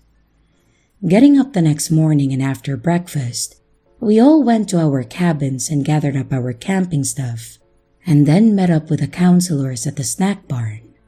The counselors made sure that we were all there, and then we started off on our hike. I remember being excited because I have always loved the outdoors. Now, mind you, this was during the 80s, long before cell phones and social media, so hearing stories about cryptids, skinwalkers, and dogmen were unheard of.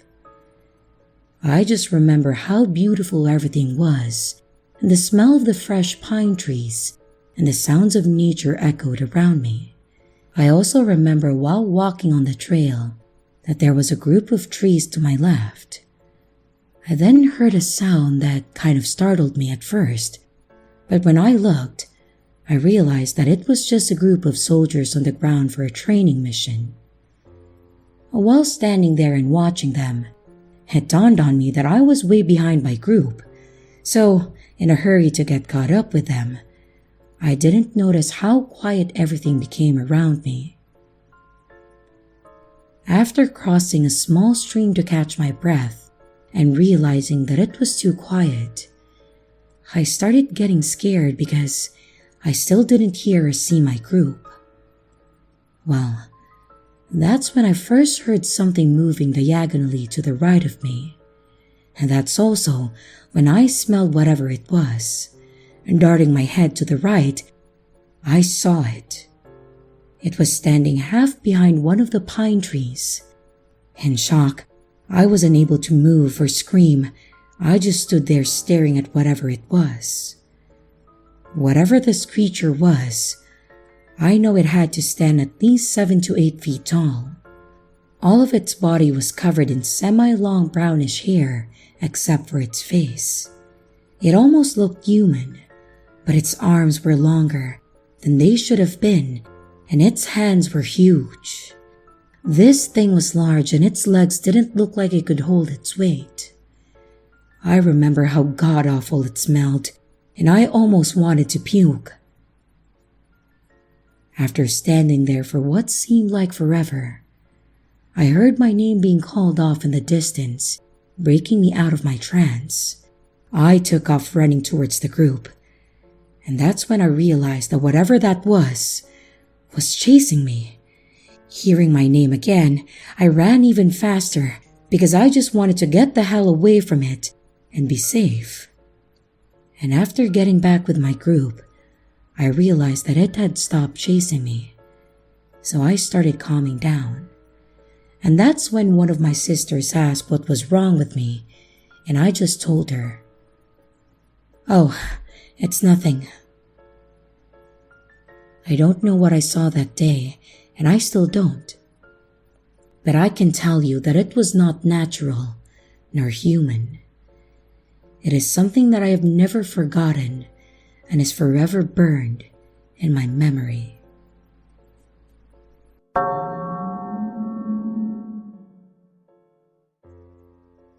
Please forgive me, as I am not the best storyteller.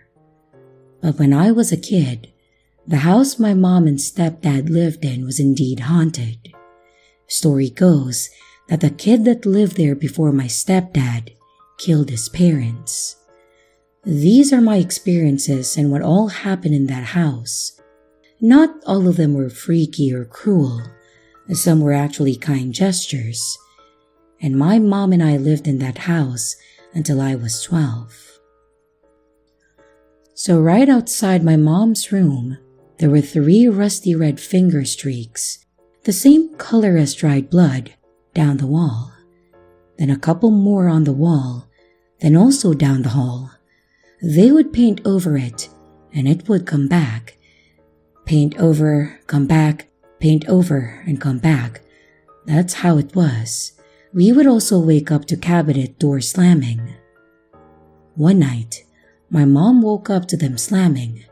She walked out to the kitchen thinking someone may be robbing us, and she saw a shadow on the wall. She flipped on the light, and there was nobody there. One early morning, after my stepdad had left for work, someone sat down on my mom's bed and then covered her up with a blanket. One time, I got locked in the bathroom.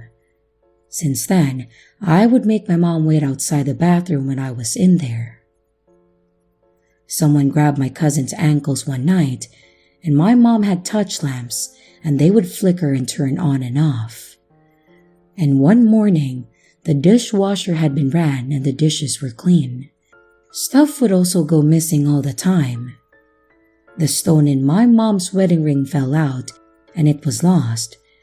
When we moved out of the house, my mom went back in to get her keys to leave for the new home, and the stone was sitting right next to her keys.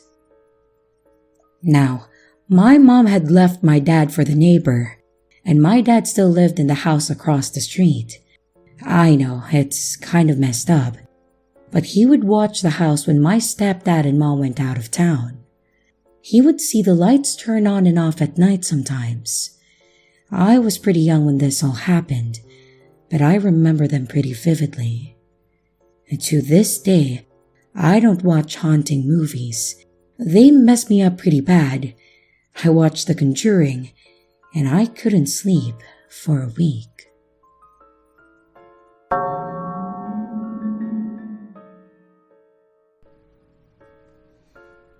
In the summer of 1989, just before I turned 6 years old, my family and I lived in a small duplex at the end of a cul-de-sac. We'd lived there since I was about 2 years old. Our duplex was set back a ways and there was a long driveway between our door and the street. My mom was close friends with a family that lived directly across the street.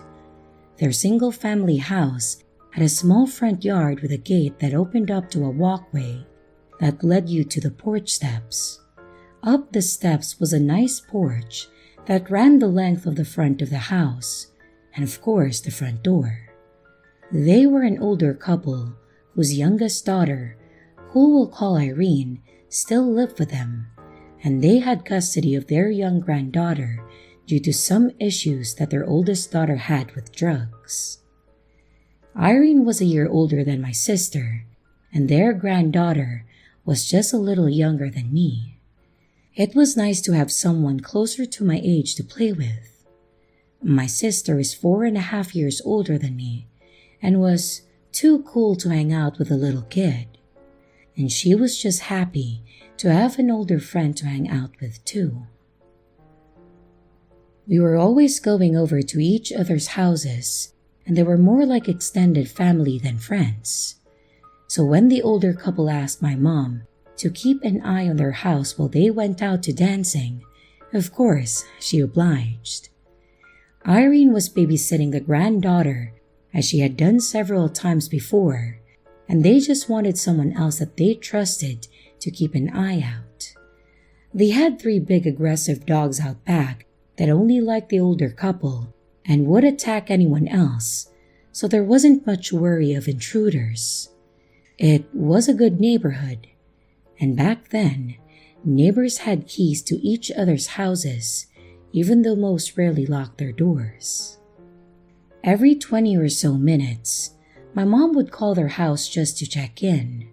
It was the usual, "Are you two okay? Is there anything you might need? I'll check back in a little while." And then she would hang up. Now, before we proceed with the story, I should probably mention that their house was always very dark and had the feeling that the darkness wasn't just a lack of lighting, but more like a complete saturation of the shadows within it. It was always cold, even in the peak of summer in New Mexico. I know it sounds weird, but I'm sure that some or most of you can relate. Seems we've all had an experience with a place like that at some point. After some time went by, my mom picked up the phone and dialed their number. It just rang and rang. Now, call waiting had just become a thing earlier that year, but not everyone had it, and none of us on that little dead-end street did.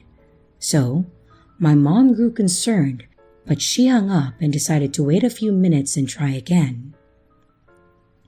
Maybe they were using the bathroom, or maybe eating and couldn't get to the phone on time. As soon as she set the phone on the receiver, it rang.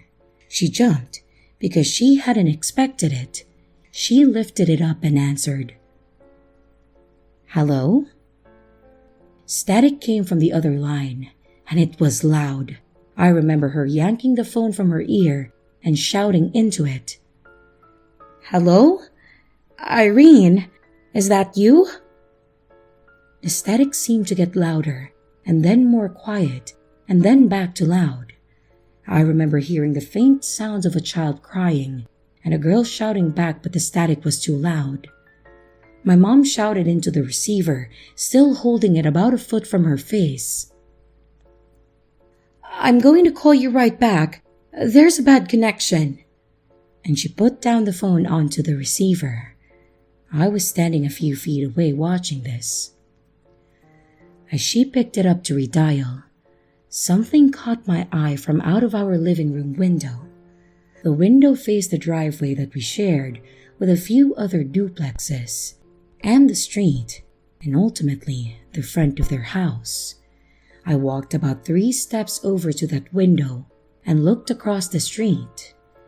Now remember, I'm almost 6 years old, so things don't immediately sink in for me at this age as being odd or out of the ordinary. I'm just seeing what I'm seeing. And as I'm watching, the lights in the windows of the 2 front rooms are blinking wildly on and off, and the porch light was too. My mom was on her 3rd redial and putting her shoes on when I heard Irene answer in a frantic state. I couldn't hear her exact words, but she was hysterical, and my mom just shouted over her to say that she was going over there.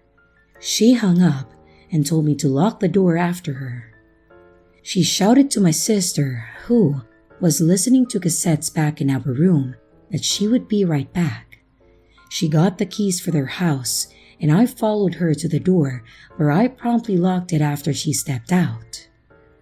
I went back to the window, and I watched her run across the driveway and across the road through a little gate at their front yard, and up the walkway and up the steps of the porch.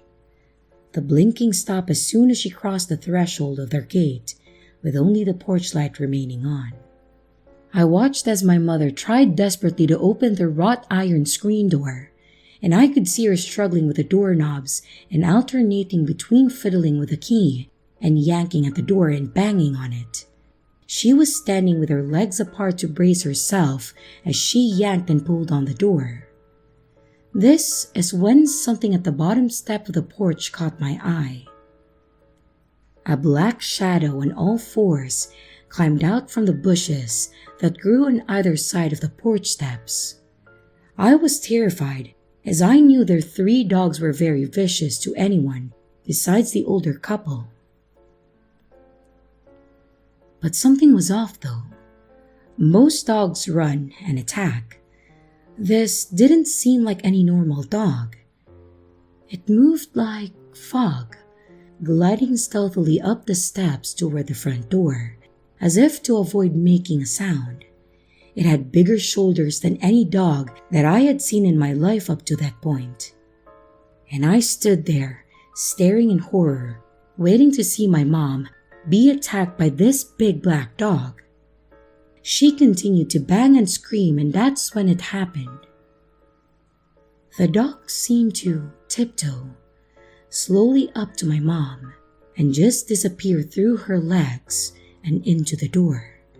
Like it went right through the wrought iron and the solid wood doors and was just gone. The lights flickered on and off again in the front rooms for a few seconds, and then suddenly, the wrought iron door swung open and my mom fell back, nearly rolling backwards down the steps. She got up and went to work on getting the wood door open. It opened easier than the first, and then she disappeared inside, leaving the door open, and was gone for a good few minutes. In that time, the inner wood door moved back and forth, but not like wind was pushing it. It seemed very choppy, almost glitchy if you could imagine that. I could see lights flickering on and off inside of the house, and I thought I saw a dark figure with massive shoulders standing upright in the doorway when it had reopened all the way. I was staring so intently that when my mom emerged suddenly, carrying the granddaughter with Irene following right behind, it startled me. They ran across the road and up the driveway, and I hurried over to unlock the door for them. The girls were crying when everyone stumbled into our house. My mom was trying to calm down the granddaughter and trying to get answers from Irene about what happened. My mom's face was white as a sheet, and her eyes were big. Looking back now, I can register the amount of fear she felt. Irene was going on about how they were in the den at the back of the house, just watching a movie. And then they heard something crash in the front room. There was a large area of wall that was opened up, sort of like a window, between the den and the kitchen. And then, the same thing from the kitchen to the front room, creating a sort of openness from the front area through the house and then to the den. Irene said that when she stood up to look through the front room, she saw a large black figure, wide shoulders that looked more like a beast than a man, standing in the front room. Huge, bigger than any man she had seen, and he didn't seem fully solid. The lamp that lit the front room, its light wasn't completely blocked out by the figure. She could kind of see through it. She screamed and grabbed the granddaughter and ran into the bathroom that was off to the side of the den. She locked the door thinking that it was an intruder and tried calling my mom from the phone in that bathroom. The phone was also a toilet paper holder. Yeah, the 80s was a really strange time. She said that she couldn't get through at first, and all she could hear was a deep voice laughing on the line. And when she finally got through, it was laughing so loudly, she didn't know if my mom could hear her shouting for help. This must have been when my mom heard the static. When my mom was trying to redial and there was no answer, it was because Irene heard banging on the bathroom door. This bathroom had another door that led into one of the bedrooms, and even though she was terrified, Irene led the little one into that room.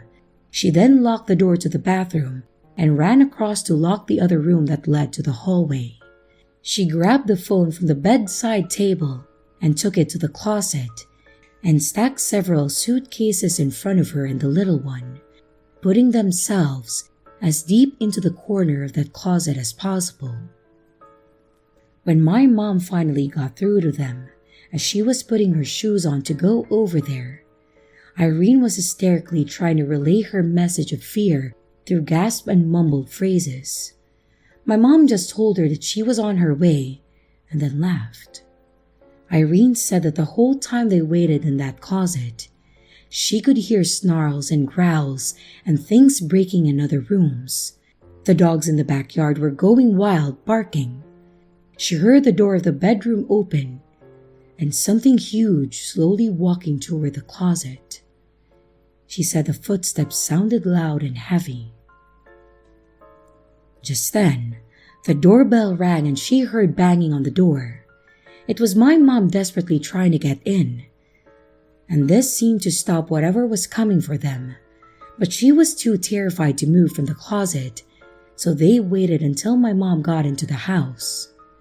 She said that it seemed like forever.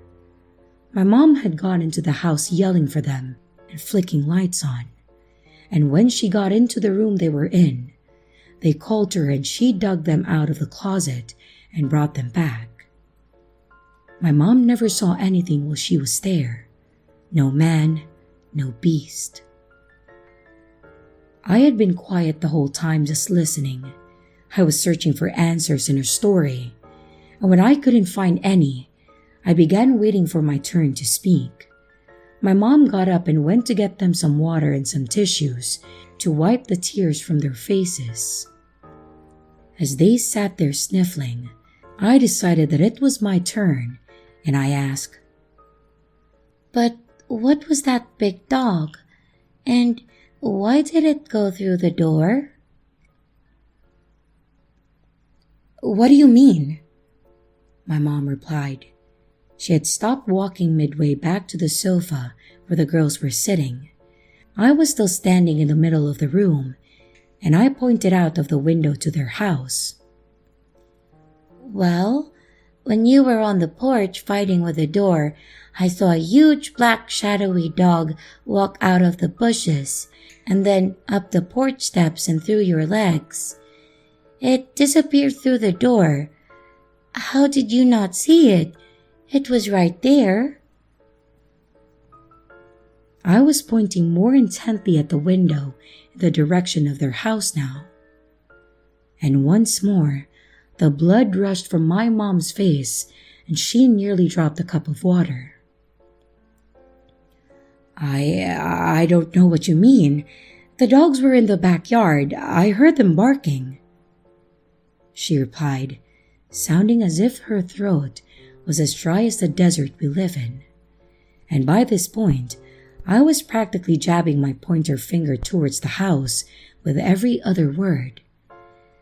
"It wasn't shaped like those dogs. Its shoulders were too big and it moved like smoke. It went right through your legs, Mom." And I became frustrated. The look on her face changed as she stared at me. Why was she avoiding it? "What was it?" I demanded vehemently. And how did it crawl straight through the door?" She stood there frozen, tears welling up in her eyes. I don't know if she was afraid that I might be seeing things or that she went into a dark house right after that thing. She finally blinked, a single tear rolling down that she quickly wiped away, and she handed the girl some tissues and a cup of water. She turned to me and looked at me in a way that I'll never forget and simply said, "You saw nothing. You imagined it." And she continued consoling the girls. They called the bar that the older couple had gone dancing at and had them paged. When they called back, my mom explained what had happened and they rushed home, police arriving soon after. The police searched the whole house and found no one there. No sign of forced entry, no person or people, no dark shadows, but there were broken knickknacks and decorations throughout the house, a few picture frames knocked off the walls. But in the end, they assumed that it was somehow an intruder, and they said that my mom must have scared them when she came for the kids, and since she left the door wide open when they ran back to our house, the suspects most likely snuck away. Nothing was missing from the house. Since that day, I only mentioned to my mother one other time of seeing dark shadow people. She looked at me the same terrified way that she had that night, and I never brought it up again. I hate that look. It made me feel wrong or bad, and I started thinking about all the absurd, unexplained things that I'd seen for as long as I can remember. My earliest memories started around 3 years old, and I can remember lots of things, like eyes staring back at me from dark corners, faces seemingly to melt momentarily, dark shadows during broad daylight, things disappearing and reappearing in other rooms, or days later, or things moving in my peripheral vision. But I never knew that other people didn't see this stuff too, until that day. I'm an adult now, and I still fear the dark. I almost always have that feeling that something is watching me, but now I hesitate to look back. I fear what I might see. That scares me, knowing since I was 6 years old that I shouldn't have seen that stuff at all. That hasn't stopped me from having dozens of other terrifying experiences and still seeing things that my eyes can't explain.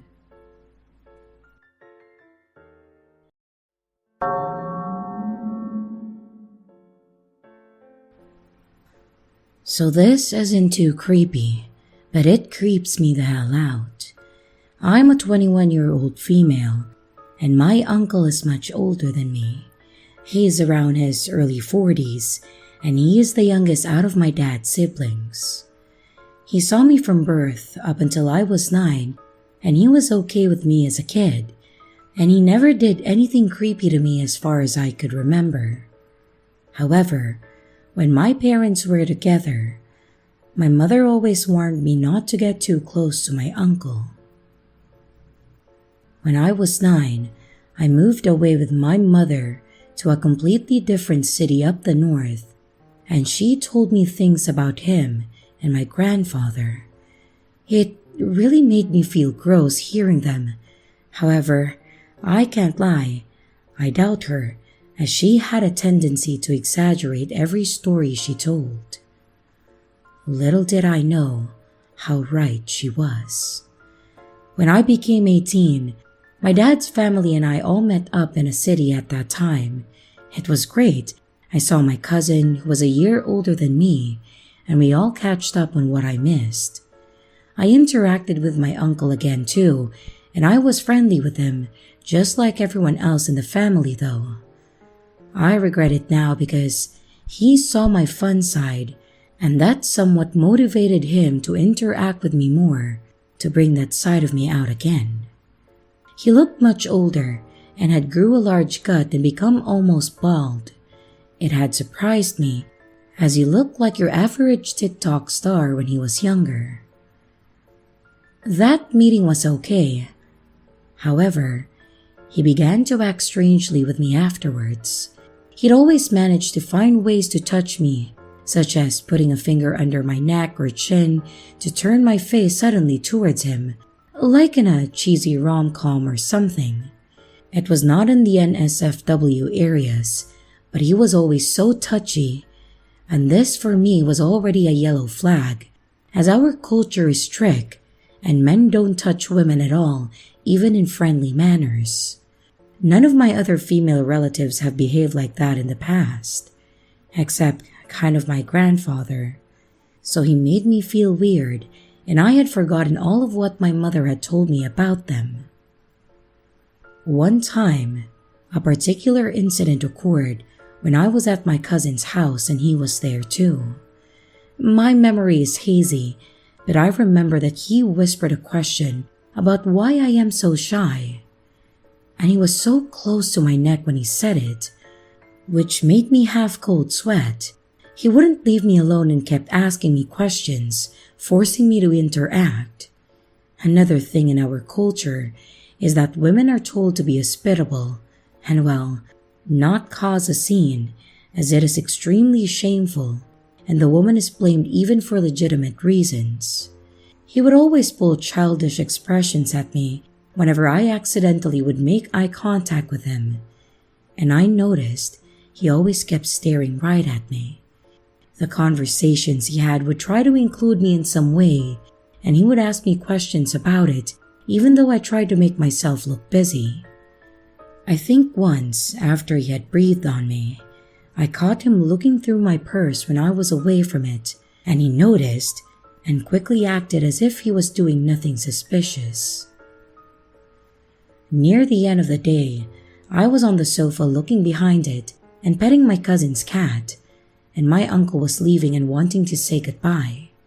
I didn't think much of it, as he usually would say goodbye and then just leave.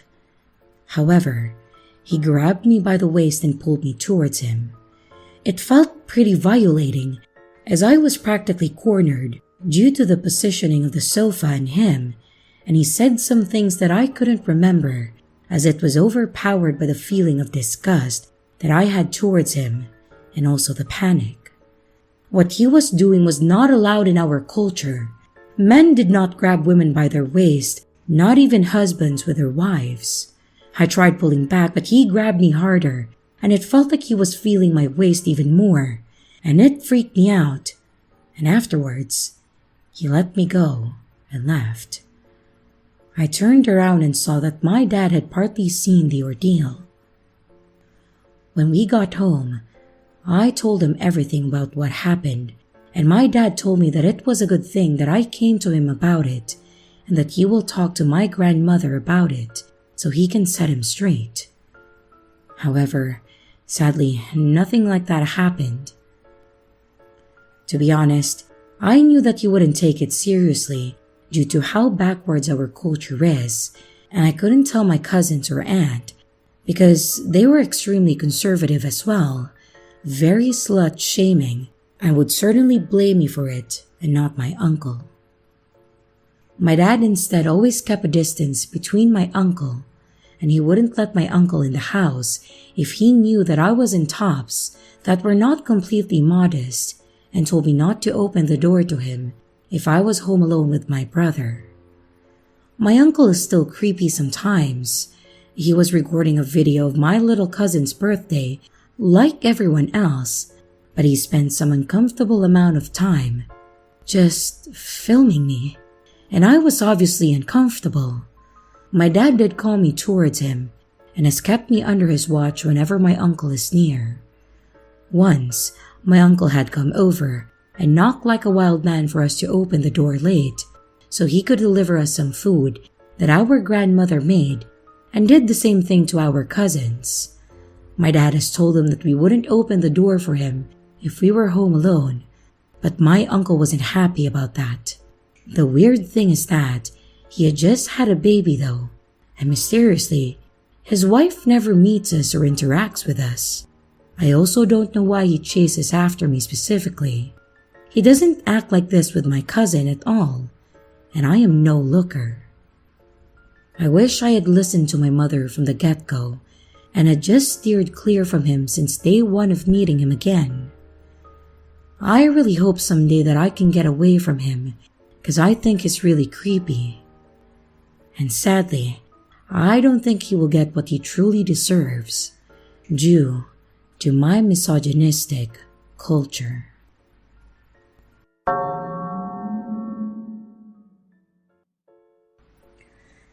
Before I begin, I should state that this was a few years ago, and I'm a tiny woman.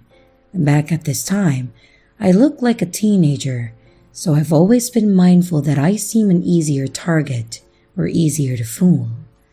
I had seen a job interview for a small business looking for a secretary, and no experience needed as they would provide on-the-job training. And as that's the kind of thing that I was looking for, I applied. I heard back quickly and I was invited to an interview.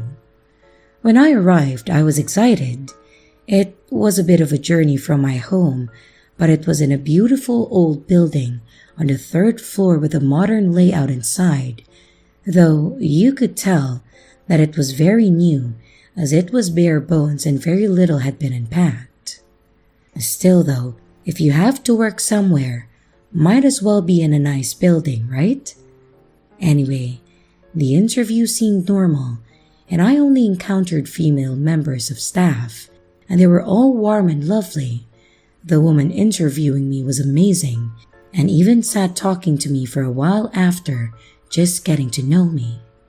When I get home, I wasn't in the door long before I got a phone call from them. I nailed the interview. Awesome, I thought, and I was offered the job.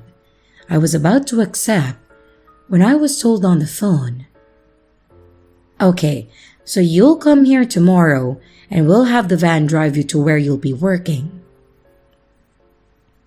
And I was like, what? Confused about what they meant. Then they told me that I'd be meeting with the customers on their behalf, doing the talking, selling stuff, and etc. And I was not comfortable with this, as it wasn't what I was interviewed for, but I gave them the benefit of the doubt. Maybe they had a second position that they thought that I'd fit in better with. It wouldn't be that weird as a new company, and while I was not comfortable with it, I should try to hear them out. So I asked more questions, and the woman on the other end of the line is getting more snippy and tense. And the nice friendly woman from earlier was gone. She would not reveal where I would be going or who I would be meeting. And by this point, plenty of red flags were going off, so I said no thanks to her offer. For anyone curious about what happened after, I reported this, and it seemed very dodgy. But when they were checked in on, the floor was no longer occupied by them, and they'd apparently just rented it for a week, and then they were gone. So, to the people who interviewed me, let's not meet again.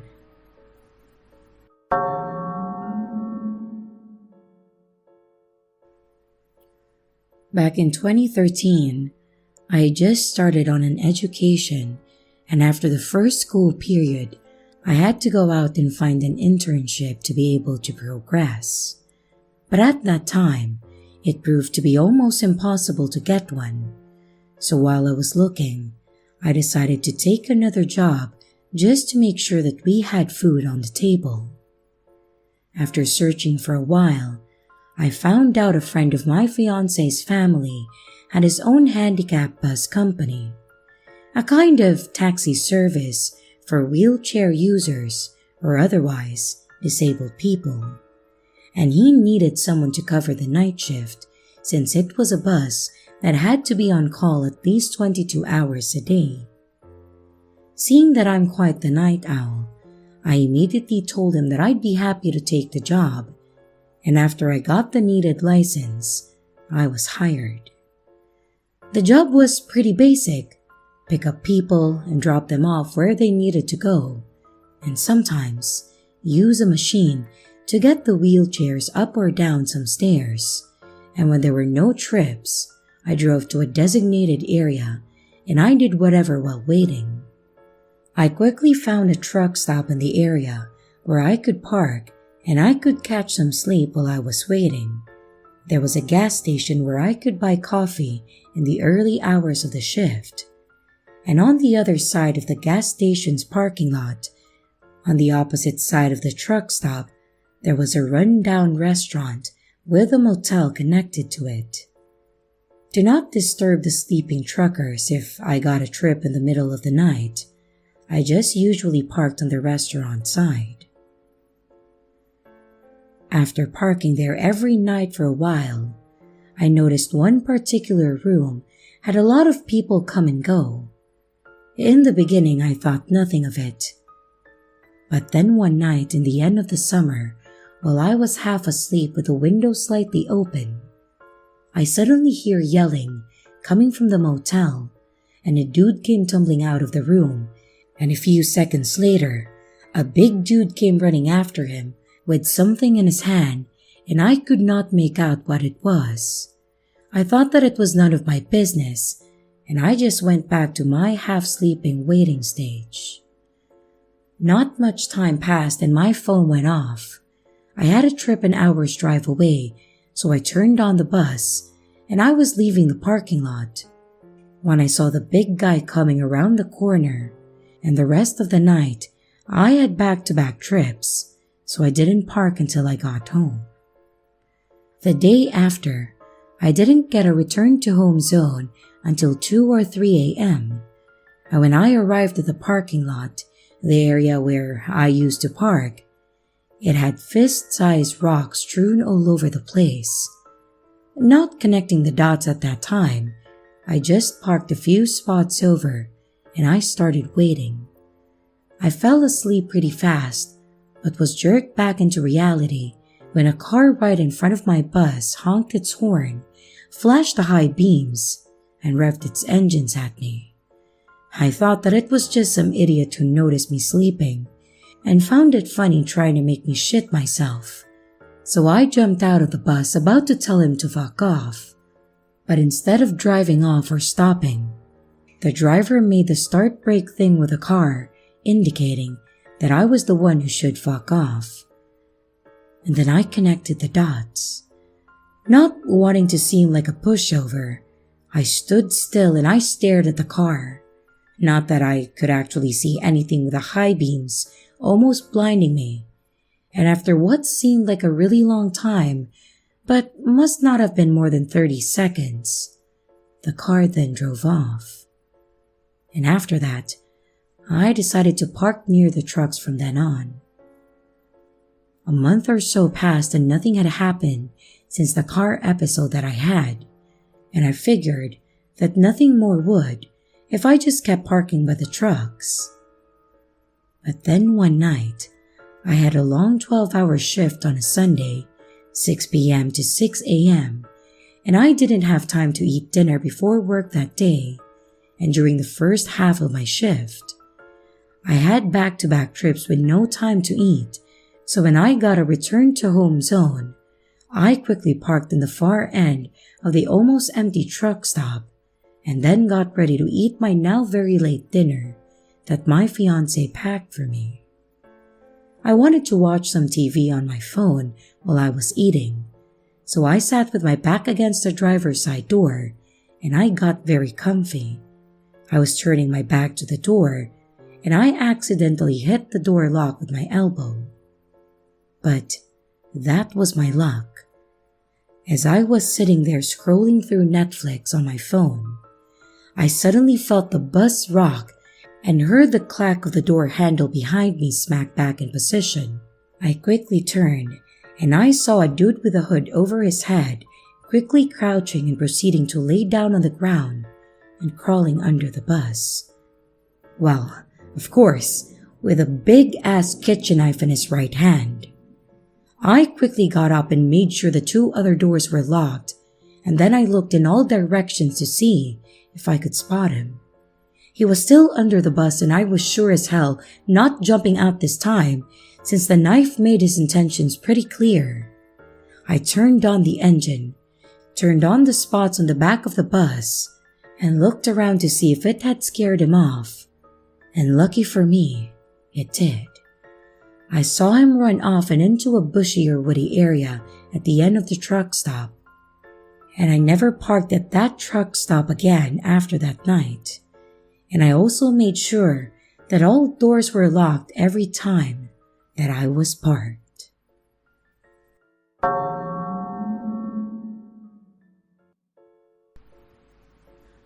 A little about me. I'm a personal trainer, and I share a space in an office that also has an acupuncturist and a chiropractor. Usually, they operate during the day, and I would go around 7 to 8 p.m. at night to work out and do some heavy lifting, so their clients don't have to hear metal clinking or banging in another room. As a preface, every once in a while, the door will unlock and the cleaning person will come in. The door will chime and they will clean and then leave. The family that cleans the building is Hispanic.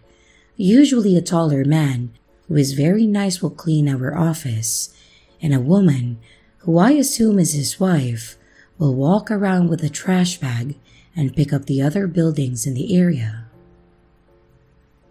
And tonight was the usual routine: go to the office, drop off some paperwork, and squeeze in an evening workout. I'm putting away some stuff and printing off a few things when I hear the door unlock. The door is older, and it makes a very distinct click sound when the key turns in it. The door chimes, and a man comes in, asking me in Spanish if he can come in.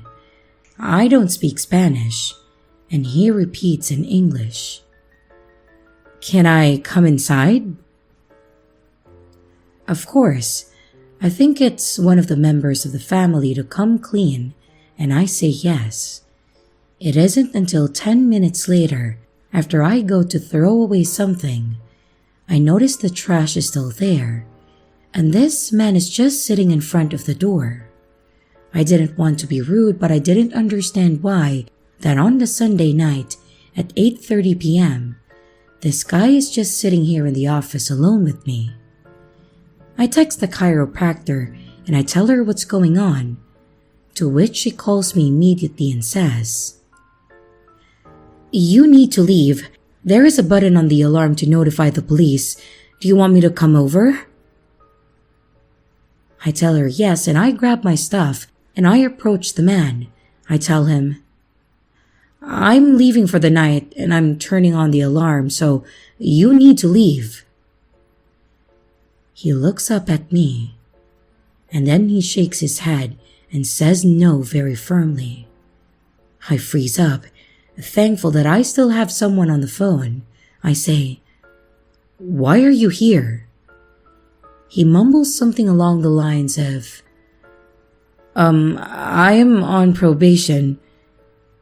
I tell him that the office isn't for probation, and in my mind, I am thinking, why would someone be reporting to an officer at 8:30 p.m. on a Sunday? The office is holistic. We have Buddhas and incense around, and it says Oriental medicine on the door. He then stands up and blocks the door. He starts asking what the office really is, and I tell him that it's for an acupuncturist and other specialties. As I type this, I wonder why he cared to know. It wasn't for probation. Why would he care so much to know what the office was? I wonder if I made a mistake in telling him. He then pulls out his phone and begins to scroll through it. He says he doesn't know the address and maybe I can help him, suggesting that I walk over to peer at his phone. I tell him that I can't help him and that he needs to leave. He scrolls for 5 minutes on his phone, and at this point, I'm hoping the chiro will get here soon. He holds his phone up at me and shows me a random list of 20 to 30 addresses. I tell him, maybe what you're looking for is across the street, but not here. You need to leave. He seems hesitant to leave, but finally turns around and walks out slowly. And as soon as he gets outside, I lock the door. I guess it didn't matter, because this man somehow had a key and then got in. But I locked that door as soon as I could. It was only then that I noticed that there was a van parked in front of my car outside. This man gets in the passenger side, so he isn't alone. I decided to wait until the car leaves before I get in my own car. The way they were parked, It would only take them backing up 5 feet to box me into the space. The van is huge with suicide doors on the back, and it then proceeds to wait for 15 minutes before slowly pulling out. It stops in front of the office as if they are taking one last look at the building and then slowly pulls off. I wait, and I noticed that they have only pulled up 50 feet just out of my sight. They are still there, and I can barely see the headlights. It's like they are waiting for something. And thankfully, the chiropractor pulled up in her car in time, and the van was gone. The whole experience was unreal. I can't seem to wrap my head around it. The fact that this man came in with a key and acted like he was there for probation doesn't make any sense. It doesn't make sense at all. The fact that he wanted to know what the office really was, and he blocked the door is also bizarre. A few weeks ago, when I was moving equipment into the space, I felt like I was being watched. I ended up burning some sage, and I thought maybe I was just paranoid about being in a new space at night. But now I'm wondering if there was something that I was picking up on and I just didn't know it yet. I will keep this updated as things progress. Hopefully, that man doesn't come back, and hopefully, we get a security camera installed and also the locks changed.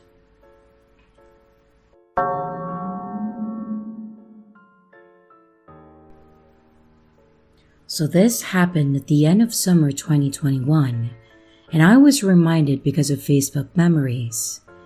A little context: from ages 16 to 19, I was being abused by my ex and his mother, Monica. I lived with them because I was kicked out and she had power of attorney over me. Her name wasn't Monica. It was a super unique name that I haven't seen anyone else have before. It was a Friday night in the middle of a neighborhood filled with bars and clubs, so me and my fiancé wanted to go out. I got all dolled up and my fiancé went to the bar about 30 minutes before me, so he could grab some food from a pizza place near the bar. And once I finished getting dressed, I hopped out of my apartment and I started heading to the bar that was like 3 blocks away. I noticed a homeless woman outside my apartment, but I just shrugged it off. There were always homeless people in my neighborhood since it was downtown. And as I walked past her, I heard her turn and start walking behind me.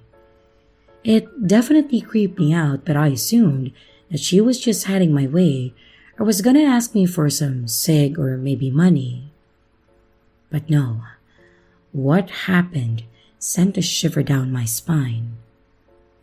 "Monica? Monica!" the woman called to me in a raspy smoker's voice. I froze. I hadn't heard that name in years and I was terrified. I took a deep breath, assuming that she had confused me for someone, and it's a big coincidence, so I turned back to her and smiled.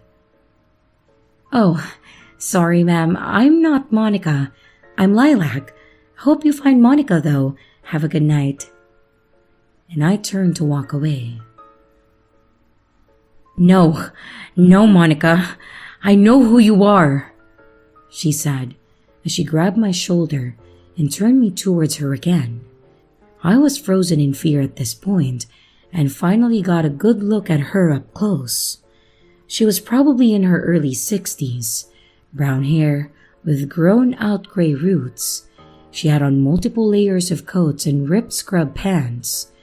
But what was most noticeable was her eyes. They were dark and her pupils were so large that they almost engulfed the dark brown iris. Before I could respond, she looked deep into my eyes and said in a calm voice, "Are you ready to die tonight, Monica?" I instantly went into fight or flight mode, and I smacked her hand off my shoulder, and I turned to run to the bar, my hand in my purse on my pepper spray if she tried to follow me. She didn't. Instead, she just laughed and laughed. I could hear her laugh echo in my ears along with her question as I ran into the bar. I found my fiancé and just broke down sobbing. He calmed me down and got me a drink, then walked me home a couple of hours later to make sure that she wasn't there. The next morning, I heard from a neighbor that the sports bar across the street from the bar that I went to had a fatal shooting out front about 2 hours after I left. A man shot and killed one person and hurt 2 more. He was arrested 6 months later and was connected to another bar shooting a month prior where only 1 person was injured. The shooting seemed completely random, and I never saw that woman again, and I moved a few months later.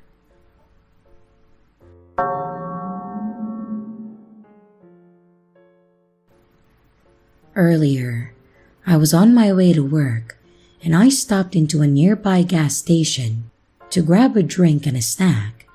As I am approaching the drink area, there is a normal-looking guy. And by normal-looking, I mean that from my perspective, there was nothing off-putting about him, and he just looked like a nice person. And he was just standing there.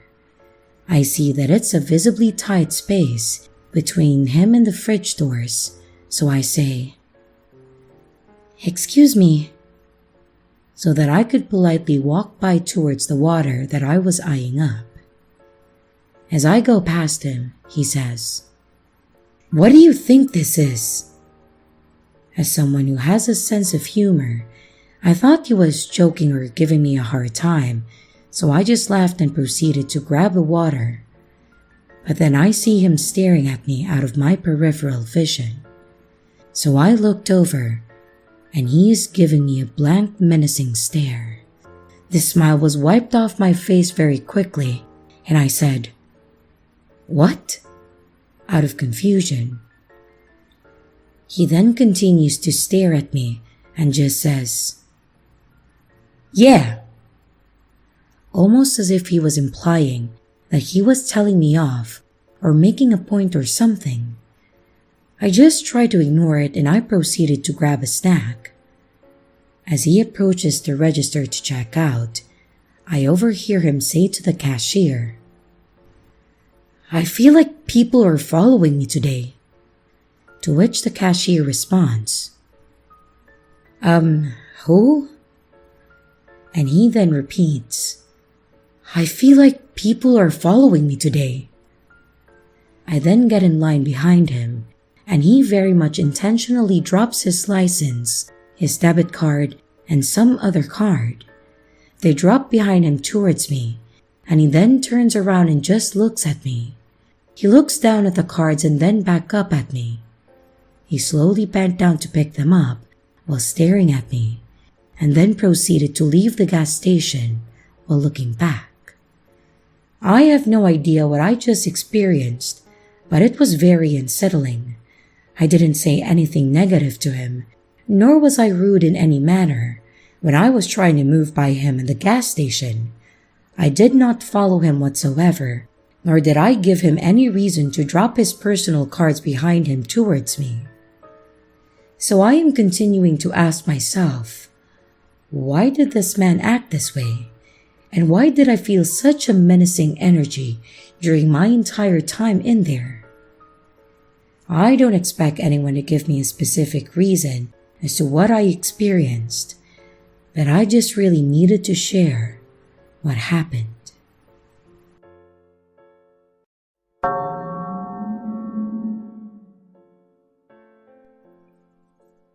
This occurred in 2009. I was 22 years old and I was leaving my home state of California to head east for my corrections job. I was driving down the loneliest highway portion of the route, and it was around 3 a.m. on a Sunday. They don't call it the loneliest highway for nothing. I hadn't seen another soul for at least half an hour. I was getting sleepy, but I wasn't tired enough to pull over and take a nap.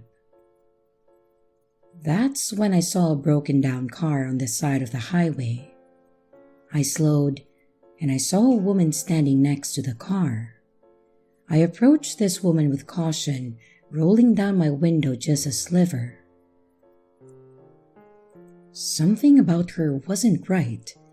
I couldn't put my finger on it, but I know that it was my subconscious screaming red flag. I asked her if she needed me to call a tow truck or AAA for her, and she immediately tried to open my door.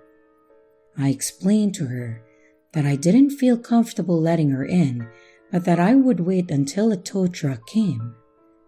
Well, she immediately got this look of rage on her face, and she started berating me. She said, "Huh, you're a big man. What am I going to do to you?"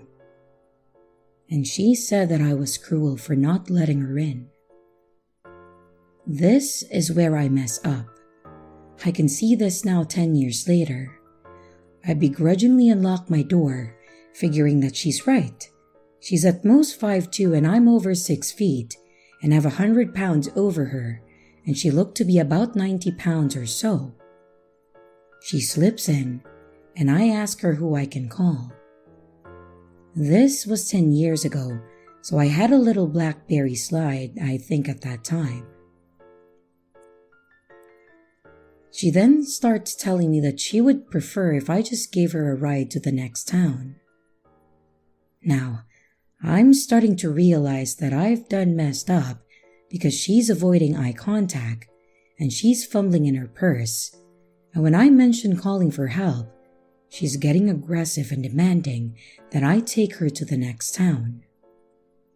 I'm so busy trying to unfuck the situation that I miss a man who either was hiding in or near her car, and it wasn't until he was almost to my driver's side door that I managed to catch him in my rearview mirror.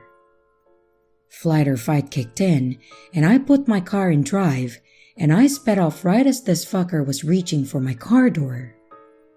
I sped off, and I heard a ping noise, and then my rearview mirror exploding. He was shooting at me. The adrenaline alone had me doing near 90, and by this time, homegirl realized in whatever drug-induced stupor she was in that her little plan was futile. She started hitting me and telling me to stop and let her out. When I reached enough of a distance, I did just that. I pulled over, and then I demanded that she got the hell out. She started going for that oversized purse she had, but I had had enough, and I was literally shaking with adrenaline, and I reached over, opened the door, and pretty much shoved her out. I tried grabbing for her purse, but she managed to hold on to it, not before dumping half of what it was in there on my passenger seat. I sped off, and my door was still open. I waited till I got a good distance from her, and then I slammed it shut and locked it. I clenched the wheel and drove, if on something autopilot. It wasn't until later that morning that I pulled into a Denny's, and did I realize how close I was to pretty much dying. I had a good cry, and then realized a bunch of her things spilled onto my passenger seat. Most of it was nasty wadded up napkins, a few tubes of lipstick, and also drug paraphernalia. I had considered calling the cops or finding a highway patrol officer. I did do something stupid. I tossed all of her things that had fallen into a trash bag, and then I threw them away. At that time, I had a dream of becoming a cop, and I knew that if I got caught with drug paraphernalia, then that dream would be impossible. I didn't think they would believe me that the drug paraphernalia wasn't mine. I noticed a cop at the gas station across from the Denny's, and then I told him what happened. He pretty much berated me for pulling over and then letting her in. He did say, though, that he would look into it, but I doubt that he did. I was so shaken that I pretty much picked at my pancakes, and then I left to continue on my way. I never did replace that mirror, and I ended up selling my car, as where I lived, didn't require me to have one. Till this day, 10 years later, I hesitate to stop and help stranded motorists.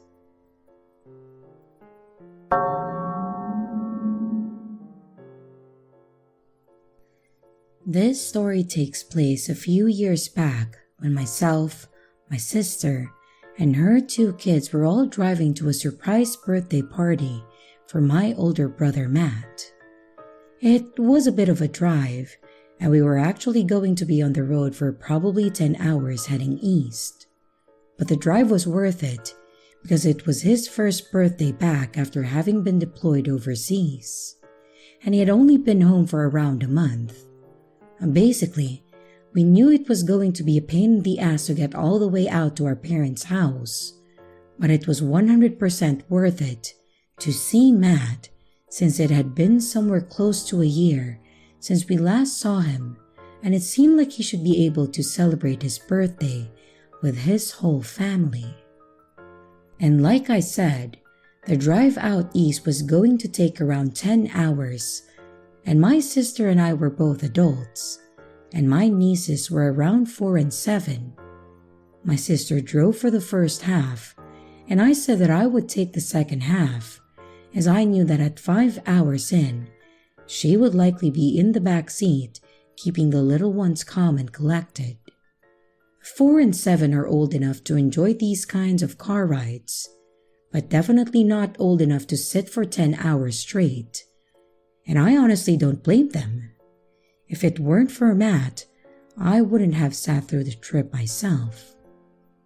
We got through my sister's half without any issue, and by the time I was getting behind the wheel, it was starting to get dark out. My sister sat in the back with the nieces, and somewhere around an hour or 2 into my half, she ended up falling asleep. The younger of my 2 nieces also fell asleep, but the older one, Courtney, was wide awake and watching all the things we were driving past. And while it may not sound like a thrilling adventure to drive with 2 people sleeping in the back seat and having random passing conversations with a 7-year-old, I really thought it was fun.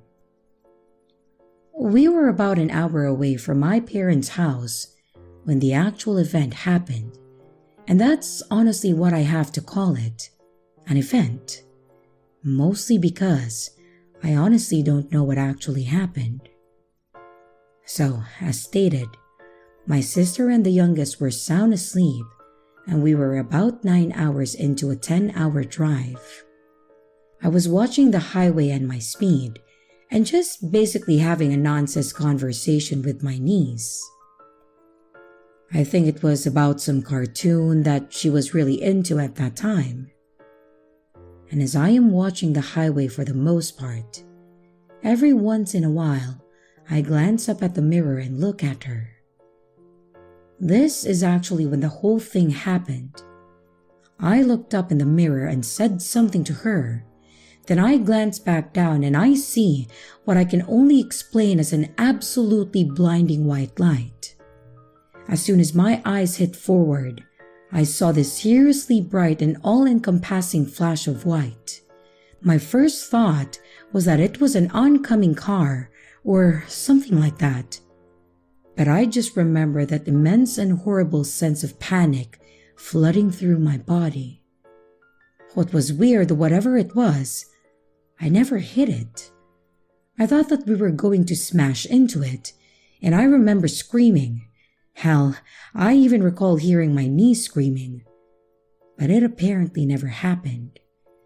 It kind of felt like whatever that moment in time when I saw the light, it kind of hung there for a moment, and then reset back to me on the road, driving like normal. I didn't swerve, I didn't slam my brakes, and I apparently didn't scream because the other 2 never woke up. I went from staring down an alarmingly bright light in front of me going 70 down the highway, certain that I was on a collision course with whatever the hell it was, to driving like normal with nothing in front of me. Of course, that feeling of terror didn't pass, and I was still running high on adrenaline when I came back to reality. I pulled the car over to the side of the road, and I tried to take deep breaths. When I stopped the car, my sister obviously woke up asking if we were at the hotel yet. I told her no, and that I just needed to take a moment to catch my breath. She asked if something happened, and before I could even respond, my niece starts telling her that we were talking about the cartoon, and then there was this really bright light in the middle of the road that just randomly disappeared. Her version was probably cuter and more detailed at that time. This actually made it worse though, because she confirmed what I saw. I saw all of this unfold and she saw it too, which confirmed that I didn't fall asleep or have one of those micro nap things that you can have while driving. I legitimately saw this huge white light in the middle of the highway.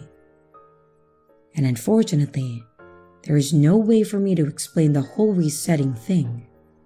So I just left it at what she said. I told my sister that I wasn't sure what it was and that it just freaked me out a little bit. Nothing else happened the rest of the way. We all stayed awake and chatted for the last 40 minutes or so. We then got there and had a great time. And while the party was certainly the highlight of the whole event, that was seriously a road trip that I'm not likely to forget anytime soon.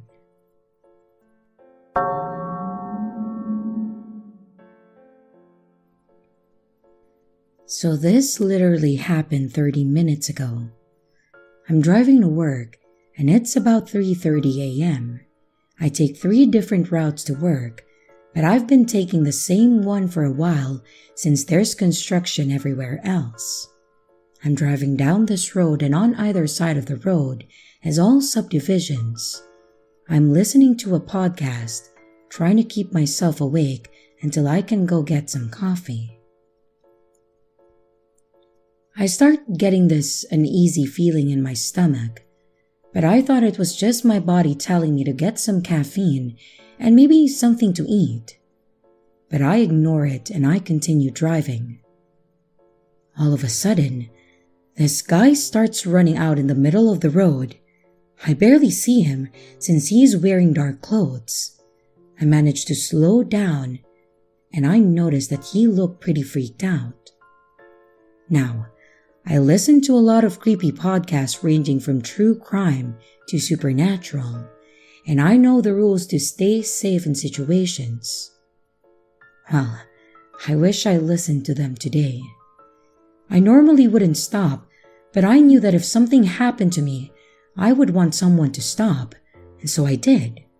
Luckily, I kept my car running, and I rolled my window down a little bit just so I can talk to this guy.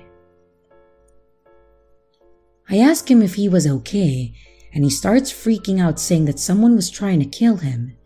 He told me his dog was ripped apart in his front lawn, and he tried to pick the remains up to try and bury it, but he saw a man running after him with a knife. He said he thought it was probably a coyote or something, so he wasn't suspicious, but he ran off when he saw this man. Now, I was pretty freaked out, but I noticed something. Yeah, it was dark, but with the lights on inside my car and the lights that were on out front of the subdivisions, I could see pretty well. He was younger, about mid-30s, dark black hair and green eyes. He was wearing a hunter's jacket and jeans. I lived in Idaho, so hunter's jackets is pretty normal attire. What I noticed, however, is that there was no blood or fur anywhere on him. I asked him why there wasn't any blood on him, and his whole demeanor changed. It was like turning off the switch. My blood went cold. He stared at me for what felt like hours, but it was probably only a couple seconds. And what came out of his mouth next was the final straw for me. His whole body relaxed. He stopped shaking and he leaned closer towards my window and smiled at me. It was a twisted type of smile, and his eyes went dark. He took a deep breath and said, "I was going to help you." He then started cackling and tried to open my car door, and I immediately rolled up the window and put my car in drive and sped off down the road. I was not stopping for anything. And once I finally got to work, I started crying. I still had 10 minutes before I have to go in, and honestly, I'm terrified to get out of my car. So to the guy that wanted to help me, let's not meet ever again.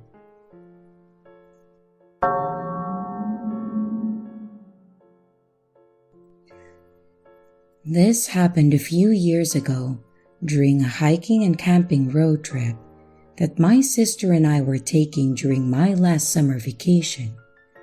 Basically, the summer between my junior and senior year of high school. She had already graduated 2 years back and was about to go out to college, so she wanted to go out and have a week to ourselves one last time for my last summer break. Obviously, we had to take extra precautions at my parents' request. We were 2 late teenage girls, and the world can be a genuinely terrifying place. So basically, we had to keep them up to date on where we were at all times, call them if anything happened, and keep ourselves armed with mace and all of that. I get where they were coming from, but at the same time it was a bit annoying having them writing rules for our road trip. Aside from that, we were told that we needed to stay on main routes and in large parks during our hiking. Honestly, that wasn't a big deal to me. I knew of a few large lakes with really beautiful scenery around them, and I had one in mind that I wanted to go see. Lake Tahoe. It's the largest alpine lake in the US and is nestled right on the border of Nevada and California. And if you've never been there, you need to go, or at least look up pictures that people have posted of it, because it is heavenly there. We have decided that this would be our main destination as we live in Twin Falls, Idaho, and Lake Tahoe is literally across the diagonal of Nevada. Most of the trip went swimmingly. We chose to actually go east a bit down to Salt Lake City, and then cross Nevada on Interstate 80. This way, we got to see 2 really cool places, and we were on a main highway the entire way. It was a road trip, and we were supposed to take in the sights really, so that's what we did. We stopped and enjoyed the open air several times across the state, and we thought that it was such a lovely time. The part of this that makes this a scary story is when we actually got to Lake Tahoe. When we got to the area, we had to make a bit of a decision. The campgrounds weren't going to be available as they fill up fast during this time of year. And honestly, I wasn't much for camping, so we decided to find a place that had a parking lot with cars each night to spend the night in. The main place we chose was the Walmart in Carson City. It was about half an hour away, but it was relatively safe, and we weren't likely to get told to leave if we kept it on the down low. This whole thing started the second night of us staying at the Walmart, or the morning rather. We were both asleep when we heard a knocking on the window. I woke up and I looked over, and there was a random guy standing by my sister's window. I shook her, thinking it was possibly a police officer or an employee telling us that we needed to leave the property. She wakes up, rolls down the window, and asks if she can help him. He kind of introduces himself. He just kind of shyly says that his name is Frank and that he's homeless, and also a bit of a drifter. He then makes a remark like, "You two ladies aren't from around here, are you?" I was a bit concerned, but my sister retorted with, "What makes you say that?" It was pretty clear that he was able to get the hint that she wasn't going to be intimidated, but he also wasn't trying to be intimidating. He kind of laughed and just said, "Oh, well, your license plate says Idaho, and you're sleeping in a Walmart parking lot." That kind of dropped my sister's defenses a bit, and mostly because her aggression was a bit unwarranted and, well, a bit dumb. Anyways, this interaction ended up with him asking us if we were heading back up northeast to Idaho. We told him that we weren't, and that we were going to be in the area for a few more days, and that we were spending a lot of our time at the lake. He seemed to be a bit annoyed, but then asked if he could catch a ride out to the lake with us this morning, and that he would give my sister $20 if we could get him there, and that's all he would need. I don't know if it was the money or just my sister feeling like an idiot with her whole thing a few minutes prior, but she told him that he could hop in and that we would take him there at that time. I just kind of stared at her like, "What the hell are you doing?"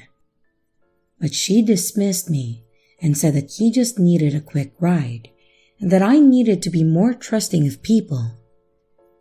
Anyways, we helped him load his belongings, which was pretty much just a tent and a few groceries, into the truck, and then we headed off toward the lake. On the way there, which really wasn't much time, this guy started telling us all about who he was. He said his name was Frank, that he was actually from New Mexico originally, and that a few months back, his wife had tragically suddenly passed away. He said that she was pregnant, and when she passed away, they couldn't save the baby too, and that it completely devastated him. He mentioned that, ever since it happened, he has been trying to find himself, and that he ended up a bit of a vagabond, traveling places and just living out in nature, and that it was the happiest that he has ever been. It was a bit weird that this guy was all about telling us who he was, what his life was about and all that, but at the same time, maybe he just didn't have anyone to talk to. We drove up to the lake and into one of the lots, basically where we planned to park for the day, and a guy thanked us for the ride and handed my sister an old and torn up $20 bill. We all get out and are looking around the area. He grabs his camping gear and heads out into the woods without another word to us. And then we decide that we're going to head in the opposite direction on the trails and spend the day around the lake. Now, if this was where it ended, that would be fine. But it's not. Not at all, actually.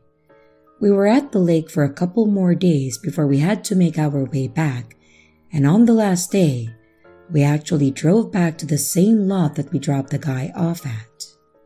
We went off into the forest area, and we actually ended up near a clearing. And in the clearing, we see a small green tent, one that's identical to the one that the guy we dropped off was carrying. Except, this tent was torn up. It was halfway pulled out of the ground, the cloth was cut up, and there was a number of papers strewn around the area. We walked up to it to see if he was in what was left of the tent. But the only things that were left were a bunch of photographs that were damaged, and what appeared to be blood in the bedding that was in the tent. Obviously, we were a bit taken aback by this, but there wasn't much that we could really do. My thought was that he may have been attacked by a bear, but if that was the case, then he was gone.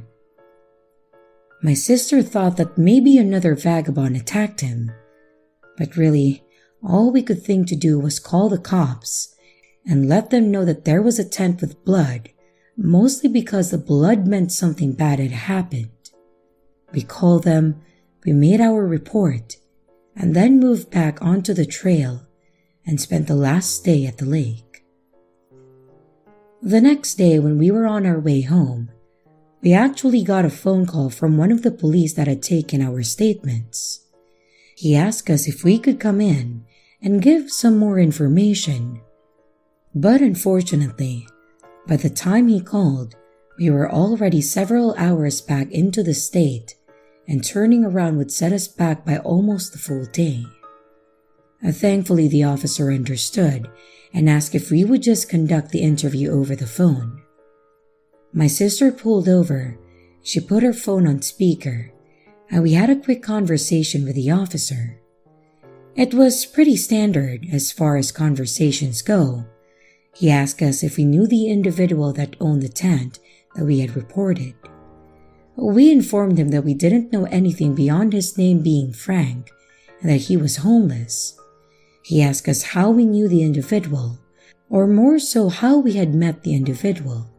We told him that he asked for a ride from the Walmart down the lake, and the more questions he asked, the more it felt like he was trying to associate us with him, and I ended up basically just telling him that we really didn't know this guy, and we had only seen him that one time, and that we had no idea where he was. That's when he dropped the bombshell on us. They knew where he was. They actually found his body in a shallow section off the lake in a small cove. He informed us that they went out to look after we called it in, and after doing a sweep, they found him floating in the lake. He then informed us that the blood in his tent appeared to be his, and that his cause of death was being listed as suicide. It had appeared that he had injured himself and then wandered into the lake and drowned. He then informed us that Frank was actually wanted by the police back in New Mexico in connection with his wife's death. Apparently, they believed that he had killed his wife and their unborn child, and they had been looking for him ever since. The purpose of the call was to basically clear us and make sure that we didn't really know this guy, and satisfy the investigators that we didn't have anything to do with his death. So yeah, that's the story of the one time that I went to Lake Tahoe and the last time that my sister and I took a road trip. Also, the last time that she gave a ride to someone that she didn't know. Thankfully, he didn't seem like an absolute psycho, but the fact that he was wanted in connection with his wife's death really freaks me out, especially since I was sitting right in front of him. It's actually almost terrifying how normal he seemed, especially considering what he'd done and how he was living his life. As for why he ended his own life, my guess is that he couldn't take it anymore, and that the lake was just the right opportunity. It's an unfortunate situation, and I don't think that I'll be forgetting my summer at that lake for a very long time.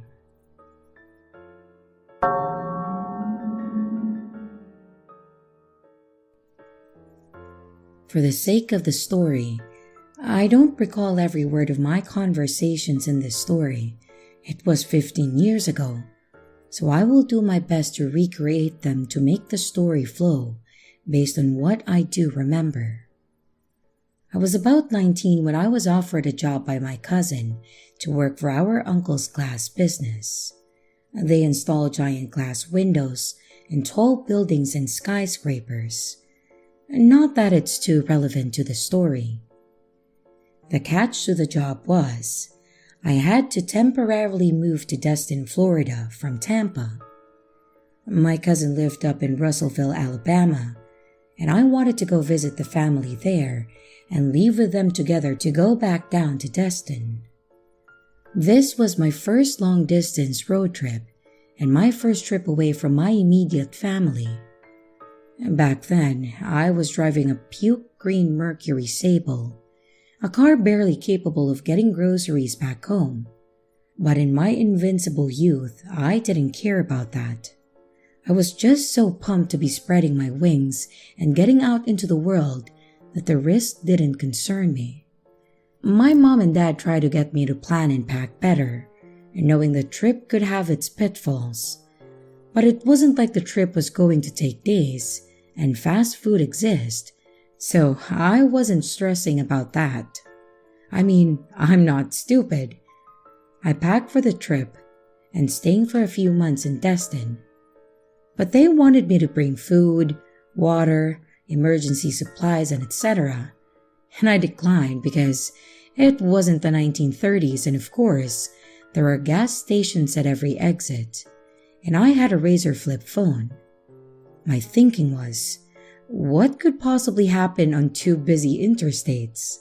It wasn't like I was going to some far-off country with no kind of self-service. Well, anyway, fast forward to the trip, and I'm a Florida boy. I had no idea Alabama could get so cold.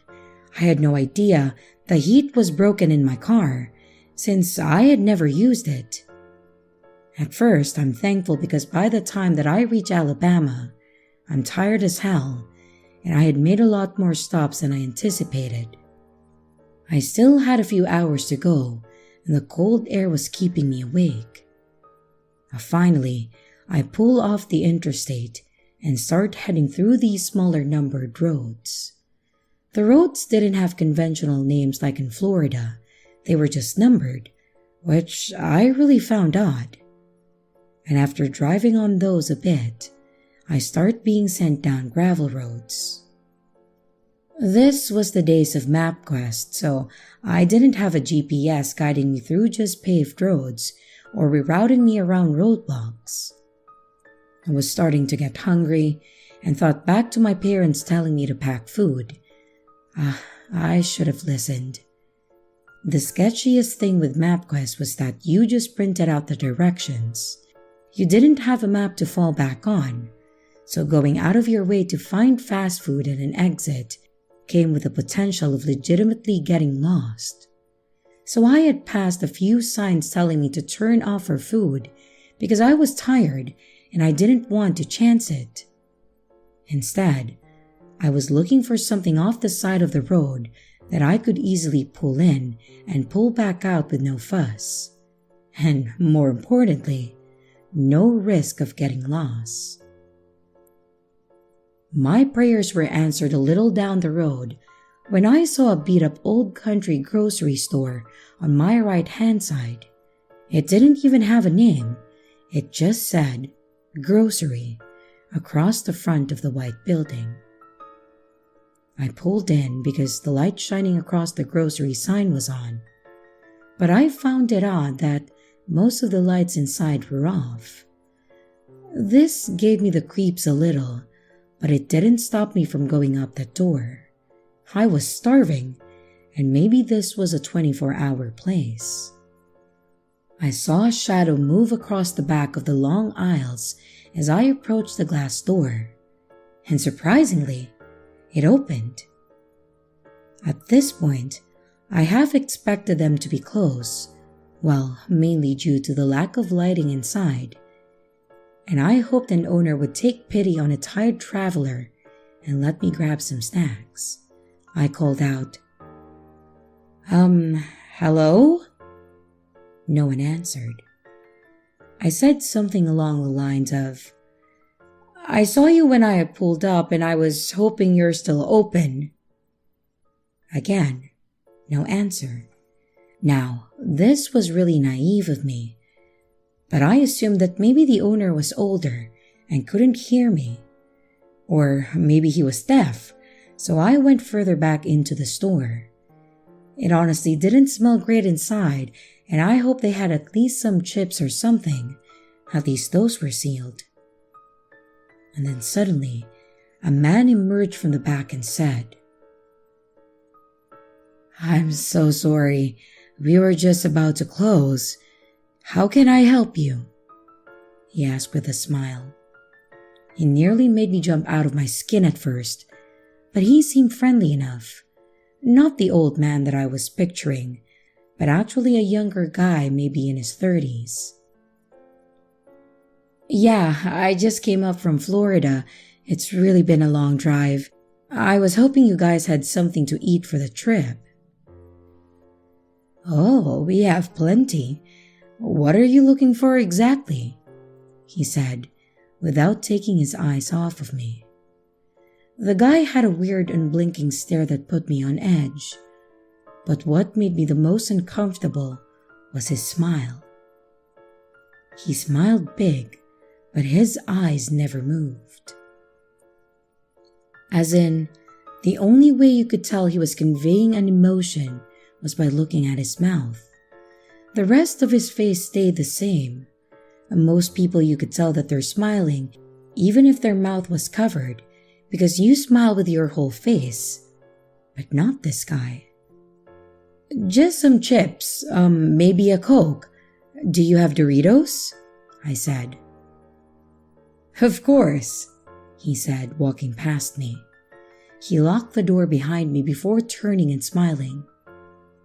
"Well, we don't want anyone else walking in," he chuckled. Him locking the door was creepy, but I shrugged it off because the reasoning was sound, even though it felt really off. "Follow me," the guy said, as he walked towards the back of the store. I was young, but I should have been smart enough to know that the store owners generally don't give their customers a tour around of the store. But I had lived a pretty sheltered life, and I could feel that something was off, but I didn't want to offend by asking questions like, "What's that smell?" We get to the back of the store, to where those plastic flaps hang that separate the customer's side and the back end. Well, the man sticks his hand through, parting the plastic and says, "Right this way." Now, alarm bells are starting to go off in my head, especially as he starts looking around and past me, like someone who is selling drugs and watching out for the police. "Back there?" I ask, and I start to back up a little. That's when I notice chips beside me on the aisle. The guy noticed me see the chips and says, "Yeah, back here. We got our good stuff in the back. You can come take your pick." And by this time, I find the source of the buzzing. Flies are flying over the meat section, and the dim light reflecting off the packaging lets me know that it's been sitting there for a while. "I'll just take this if that's all right," I said nervously as I grab a bag off the shelf next to me, and I start backing up towards the door. No, trust me, those are no good. I have way better stuff back here." He smiles, gesturing for me to head back. I fake patting my pockets and say, "Oh, man, I forgot my wallet in my car. I'll be right back." As soon as the words left my lips, I spun around and did a light jog to the front, increasing with speed as I approached the door. I make it to the door and twist the lock a couple of times until I hear the click. I push the door open and I turn back to look at where the man is, but he's gone. I jumped into my car and I sped out of the parking lot, and I didn't stop again until I reached my cousin's house.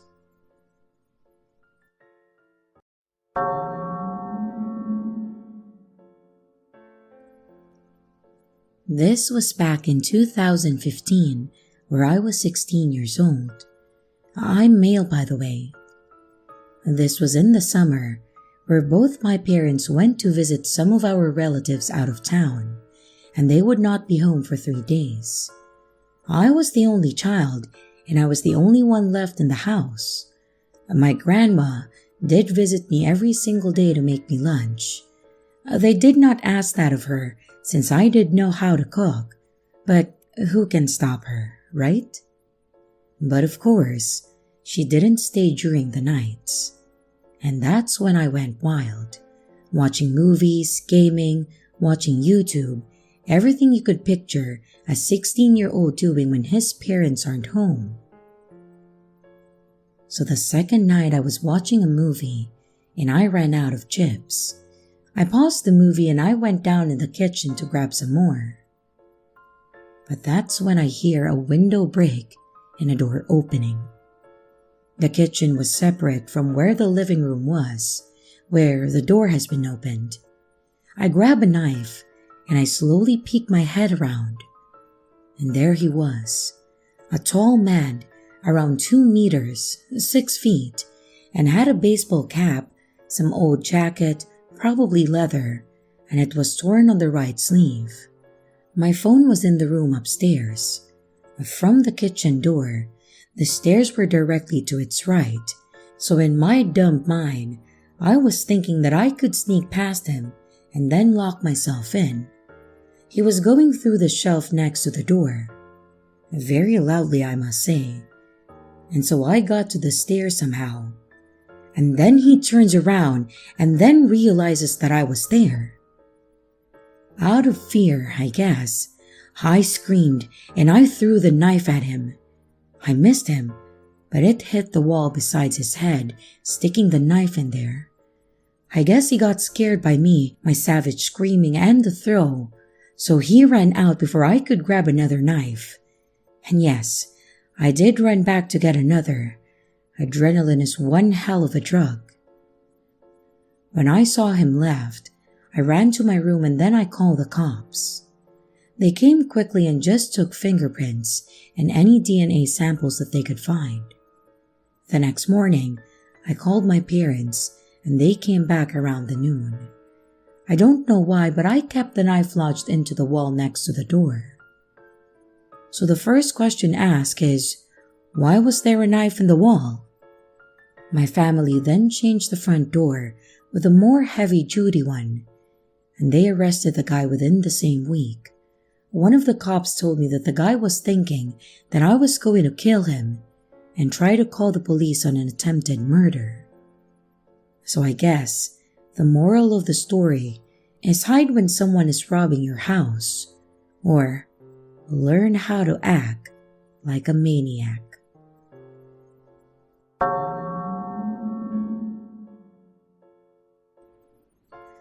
First, we will need context.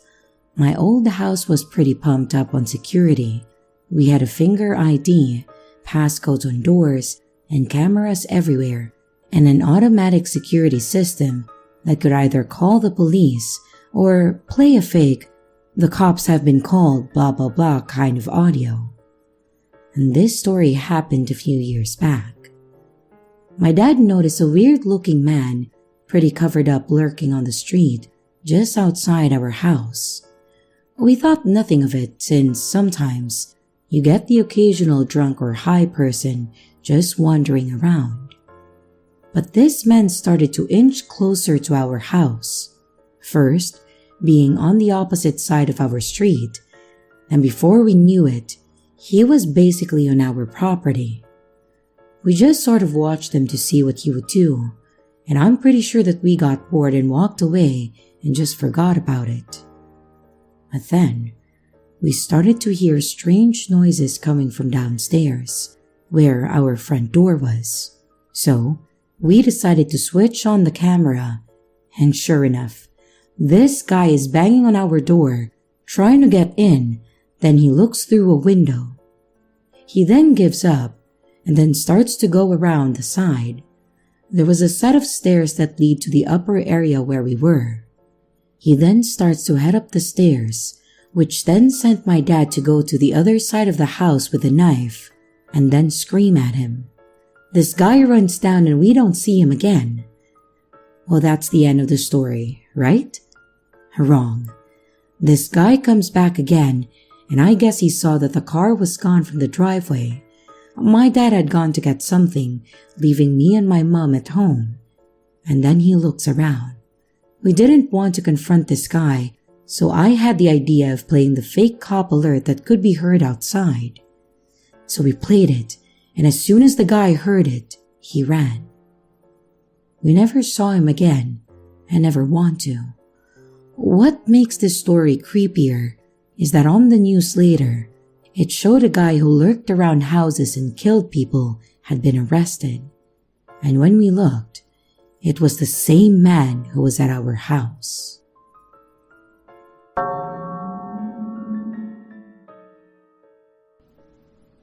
Usually on nice days, I'm at the park, and during my time there, I smoke.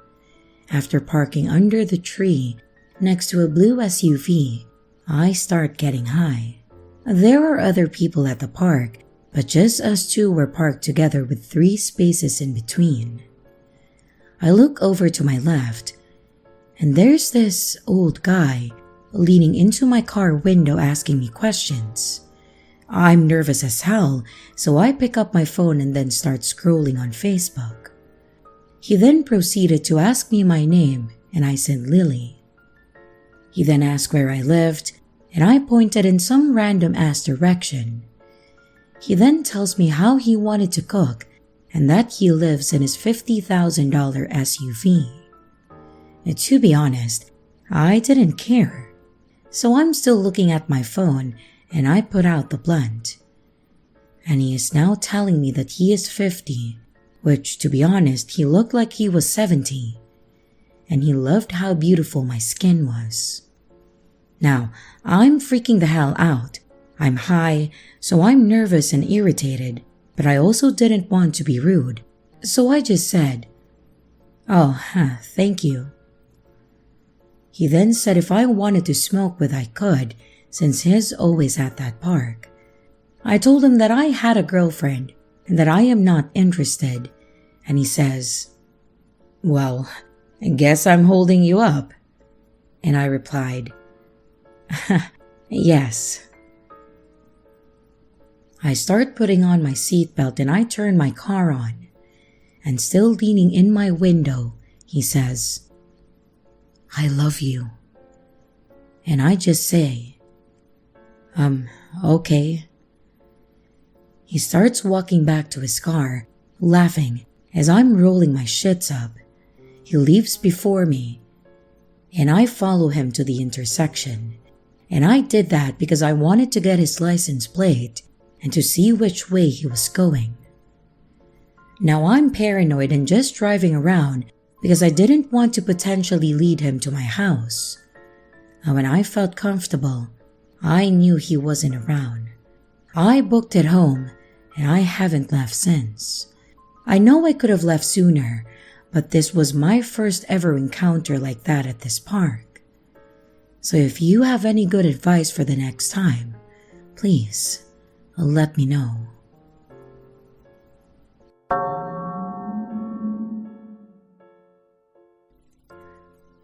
A long time ago, way back when I was young, probably around 9 or 10, I would spend pretty much my entire summer vacation at my grandmother's house, which was lakeside property.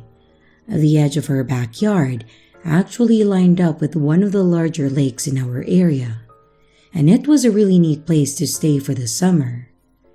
I'm pretty sure that my parents did it just to get rid of me for a couple of months, and also to keep my grandmother happy.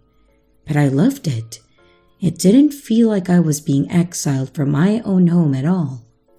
Even better, one year, my aunt and uncle had to move in with my grandmother while they were looking for a new place, which meant that I got to enjoy the summer with all 3 of my cousins.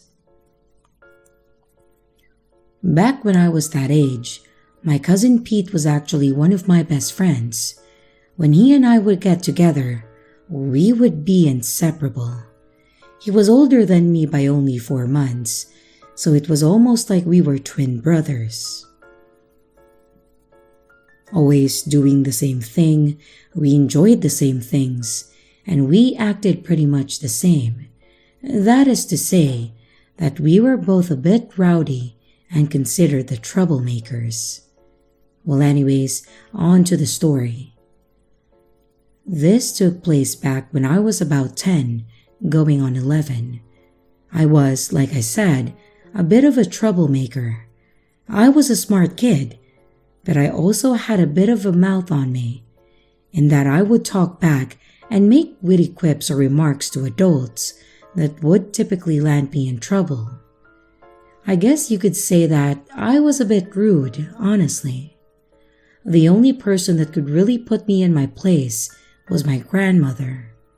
She knew the exact tone that would make me behave, and she had a way to make me shut my mouth and be good, typically involving an old fishing rod that belonged to my late grandfather. My cousin Pete wasn't fazed by it whatsoever. He would take the lashing and he would talk back to her, and he was mean to her, which is probably the only thing that I had a major problem with when it came to him. I loved my grandma, and he treated her like garbage. This specific year is, as stated, the year that my aunt and uncle, and also my cousins, had to temporarily move into the lake house. My aunt and uncle still worked, so they weren't home most of the time. My oldest cousin was 17, so he'd landed a job at a grocery store. And my middle cousin, Shannon, wanted nothing to do with us, so it was mostly just Pete and I. On the day in question, we were inside the lake house and I think we were playing the old Nintendo, when my grandmother asked us to help her with some housework. I stood up and I went to leave, and Pete angrily asked me where I was going. I told him that I was going to help Grandma and then asked if he was coming. He sneered at me and said that he didn't want to help the old bat, but he said much harsher words that I'm willing to ever put in the same sentence as my beloved grandmother. I told him that I didn't care if he did help, but I was going to help her. He reluctantly threw the controller down and then said fine, following behind me. We both went to see what we were needed for, and my grandmother asked us to start a load of laundry for her while she made us lunch, and then told us that my aunt and uncle would be home soon, so we needed to hurry. We left the room and went to start the laundry. I turned on the washer and started loading in the clothing that was in the basket by the washer. It was mostly my grandmother's clothes, her shirts, pants, dresses, and all of that. And about halfway into my loading the washer, Pete tells me that he will do the rest and then tells me to move. Obviously, I did. I didn't want to do the laundry, and I was only doing it for her because she wanted me to. As he is filling the washer, he stops and looks at me, then lets out this evil little chuckle and says, "Hey, watch this." He then proceeds to grab the bottle of bleach and pour half of it into the washer, shuts the lid, and walks out of the laundry room. The only thing I remembered about that moment was that I was shocked and appalled at what he did, but I was also 10, so I didn't know what I should do, so I just walked out of the room and let it be. Obviously, that wasn't the end of it. Later that night, when my aunt went to change out the laundry, she pulled the clothes out of the washer, and the night went to hell. My grandmother was crying, and my aunt was screaming, asking who had done that. At first, I was going to let it go, but seeing my grandma cry broke my 10-year-old heart, so I told her. I told her that it was Pete, that we went to do the laundry, and after we had put all the clothes in, he poured the bleach into the washer. Pete tried to deny it at first, but then yelled about it being an accident, that he thought it was the detergent, that he just grabbed the wrong bottle, and he tried everything he could to get out of it, but they weren't having it. I got in trouble for not telling anyone when it happened, but Pete seriously got the bad end of the stick. A couple of days had passed, and Pete was basically grounded to his room. I was allowed to roam the house, but not supposed to play Nintendo or anything. It was that following Saturday because my aunt and uncle took my grandma out to get new clothes to replace what Pete had ruined. They left me and Pete, who was confined to his room, under the watch of my 15-year-old cousin Shannon, the one that wanted nothing to do with us. Shannon's babysitting skills were lacking to say the least, mostly because she was always in her room and on her phone doing whatever it was that she did. That day, just being the three of us, I asked her if I could go swimming in the lake, and to my surprise she said yes. This was surprising to me because I was not supposed to swim in the lake without supervision, but I was about to because she said that I could. And like I said, I was a bit of a troublemaker too. So I got my swim trunks on and I ran out back onto the dock and hopped in. I was enjoying myself while everyone was gone. But then out of nowhere, Pete walked out the back door and just stood on the dock staring at me. He tells me that I'm not supposed to be swimming in the lake without an adult around and that something could happen to me. I told him to buzz off and that I was going to enjoy myself while I could swim alone, and that he should go back to his room before he gets in trouble again. He walks away, and within a few minutes, he walks back out with his swim trunks on. He walks out onto the dock and jumps into the water near me.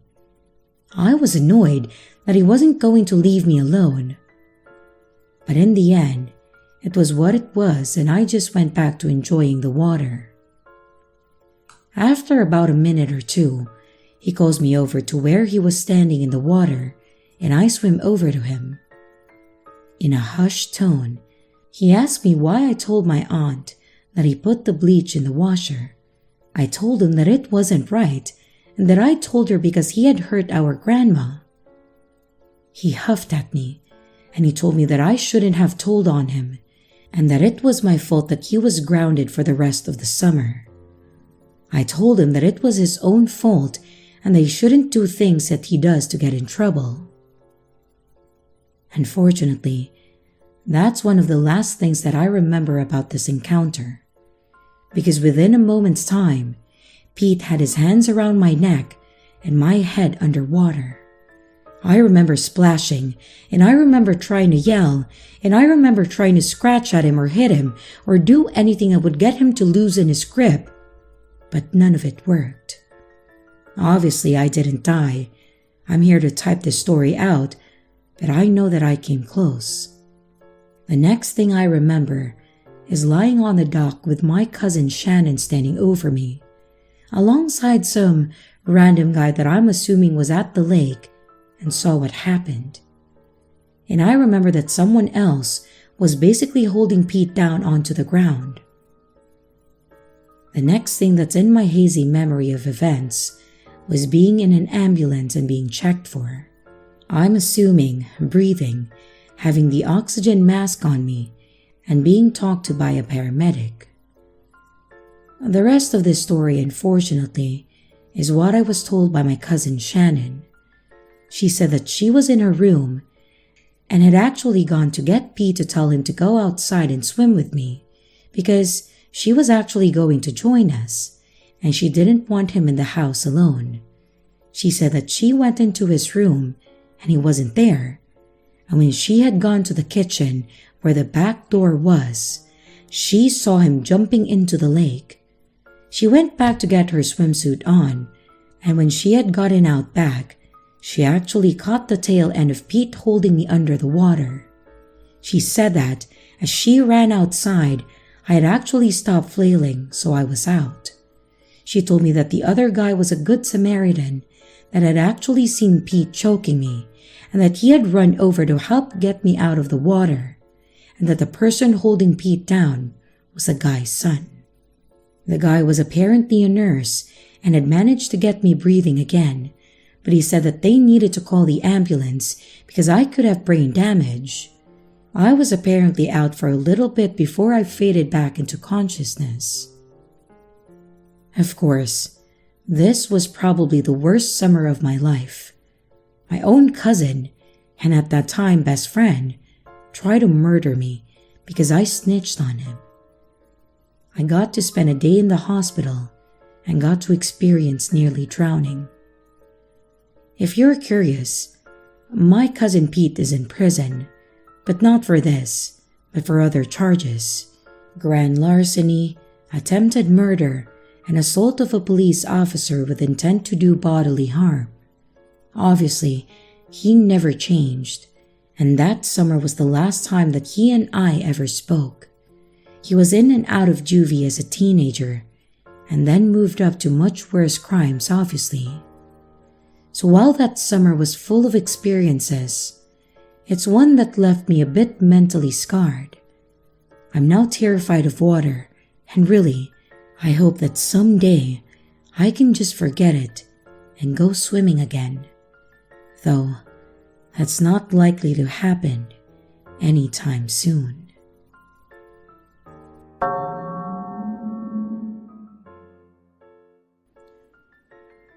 A few years ago, I was renting a house in Northern California. The neighborhood was just outside the suburbs. It seemed like the perfect balance of having space and having nice neighbors close enough to not feel too isolated. The area had no streetlights, so it was very dark at night, especially if there were clouds blocking the moonlight. It didn't bother me though. It made my little house feel even more quaint on dark nights. I got home from work one day in midwinter, and it was a cloudy night, so pulling up to my house, I saw only what my headlights and front porch light illuminated. When I got out of my car, I caught a whiff of cigarette smoke. That was odd, as I have never smelled that before around that house. I didn't see anyone nearby, so I just ignored it and I went inside. I had just got off a shift with a few hours of overtime, so I felt pretty tired, and even though it wasn't even 7 yet, I decided to take a shower and then call it a night. I woke up sometime later, sure that I had heard a noise inside my house. I wasn't worried right away because my friend would sometimes stop by to use my shower after work on his way to his night classes. I even gave him a spare key so he could stop by even if I wasn't home. He would always text me to let me know beforehand though, and I hadn't heard my phone go off. I reached over to my bedside table and I picked up my cell phone to see if my friend had sent me a text. The bright light from my phone screen and number pad blinded me.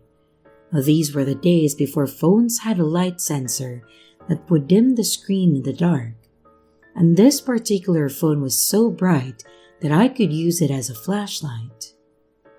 Through squinted eyes, I could make out that it was 9 or something, but I couldn't tell if I had an unread text or not.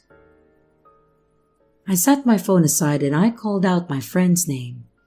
There were a couple of seconds of silence before I heard loud footfalls as someone started running through the bottom floor of my house. I leapt out of bed and I ran to the closet. They were already up the stairs by the time that I had opened the door and stepped inside. That house had 3 rooms upstairs, 2 bedrooms on either side of the hallway, the one that I was in, and a spare in a bathroom at the end. The bedroom doors were both closed, but the bathroom door was cracked open. I heard whoever was in my house thunder down the hallway past my door and then into the bathroom. And thank God he did. That gave me enough time to open the attic access in the ceiling of my closet and then hoist myself up. I had just started to lift myself up when the person ran back out of the bathroom. My feet were barely inside of the attic when my bedroom door burst open. I heard footsteps run into my room and then stop. When they didn't see me in that room, they ran back to the hallway and into the other room, which just had boxes stacked in a corner, some weights and a table where I painted my miniature models. I guess they decided that if someone were hiding, it would be in the bedroom because they charged back into my room and then turned the light on. A moment later, the closet door was ripped open. I was crouched in my attic just a foot or so away from the axis, so I could try to stop them if they started to climb up. From my vantage point, all I could see was from about their knee down. They were wearing dirty blue jeans with frayed cuffs and worn work boots. And after a few seconds of looking in the closet, they stepped away, and I heard a loud crash come from my room, followed by a scream of frustration and anger. That scream was the most unnerving part of the incident for me. It reminded me far too much of my stepfather, who would scream in a similar way when he lost his temper. He would eventually be put in a mental hospital for several mental disorders that resulted in erratic and violent tendencies. The man in my house ran back down the stairs, and I heard crashes and clatters as things were thrown around and furniture was knocked over. I stayed crouched in the attic. I had left my cell phone when I ran for the closet, and I wasn't certain that I could climb down without him hearing. And after some time, the noises stopped. I started counting slowly. When I reached 1,000, I decided that it was safe enough to climb down and then call the police. The first thing I noticed when I exited the closet was that the intruder had flipped my bed over, I assume in an attempt to find me. That was the loud noise that I heard after he stepped away from the closet. I couldn't find my cell phone, so I went to the landline by the bed and then called the police. I waited in my room until I heard them call out from downstairs. The first floor was a mess, but I had expected that. Chairs had been knocked over, the sofa had been flipped, all the books, pictures, and knickknacks that I had on my shelves were strewn across the floor. The cupboards in the kitchen had been opened, and all the boxed and canned foods had been thrown to the ground. And as far as I could tell though, the only thing missing was a single knife out of the wooden block in my kitchen. The police checked the house from top to bottom, and they found that the side door had been forced open by something like a crowbar. They also found a few cigarette butts along my fence line, along with some foil and an empty pen tube, which the police said that people often use to smoke meth. So they think that he had been watching my house for a while. I realized that he must have been out there smoking a cigarette when I got home. They collected up the evidence and told me that I should stay with family or friends that night and get that door fixed as soon as possible.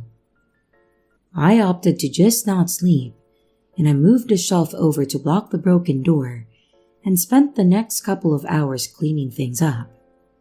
I would often go to the window with a flashlight and shine it along the fence line where the police found the cigarette butts and foil, but I didn't see anything. The next day, I called to have the door fixed and then motion lights installed at the back and sides of my house. I ran a phone cable up into the attic and then I added a landline. I never wanted to be stuck up there without a phone again. But nothing else happened at that house though, and I lived there another 3 years without incident. One more precaution I took was practicing getting out of my bed and going to my closet and then climbing into the attic as quickly and quietly as possible. I even kept at it when I moved, except now I go to a crawl space at the back of the closet instead of the attic. I try not to think about what would have happened if I had been a bit slower getting into the attic, or if he hadn't gone into the bathroom at the end of the hall first.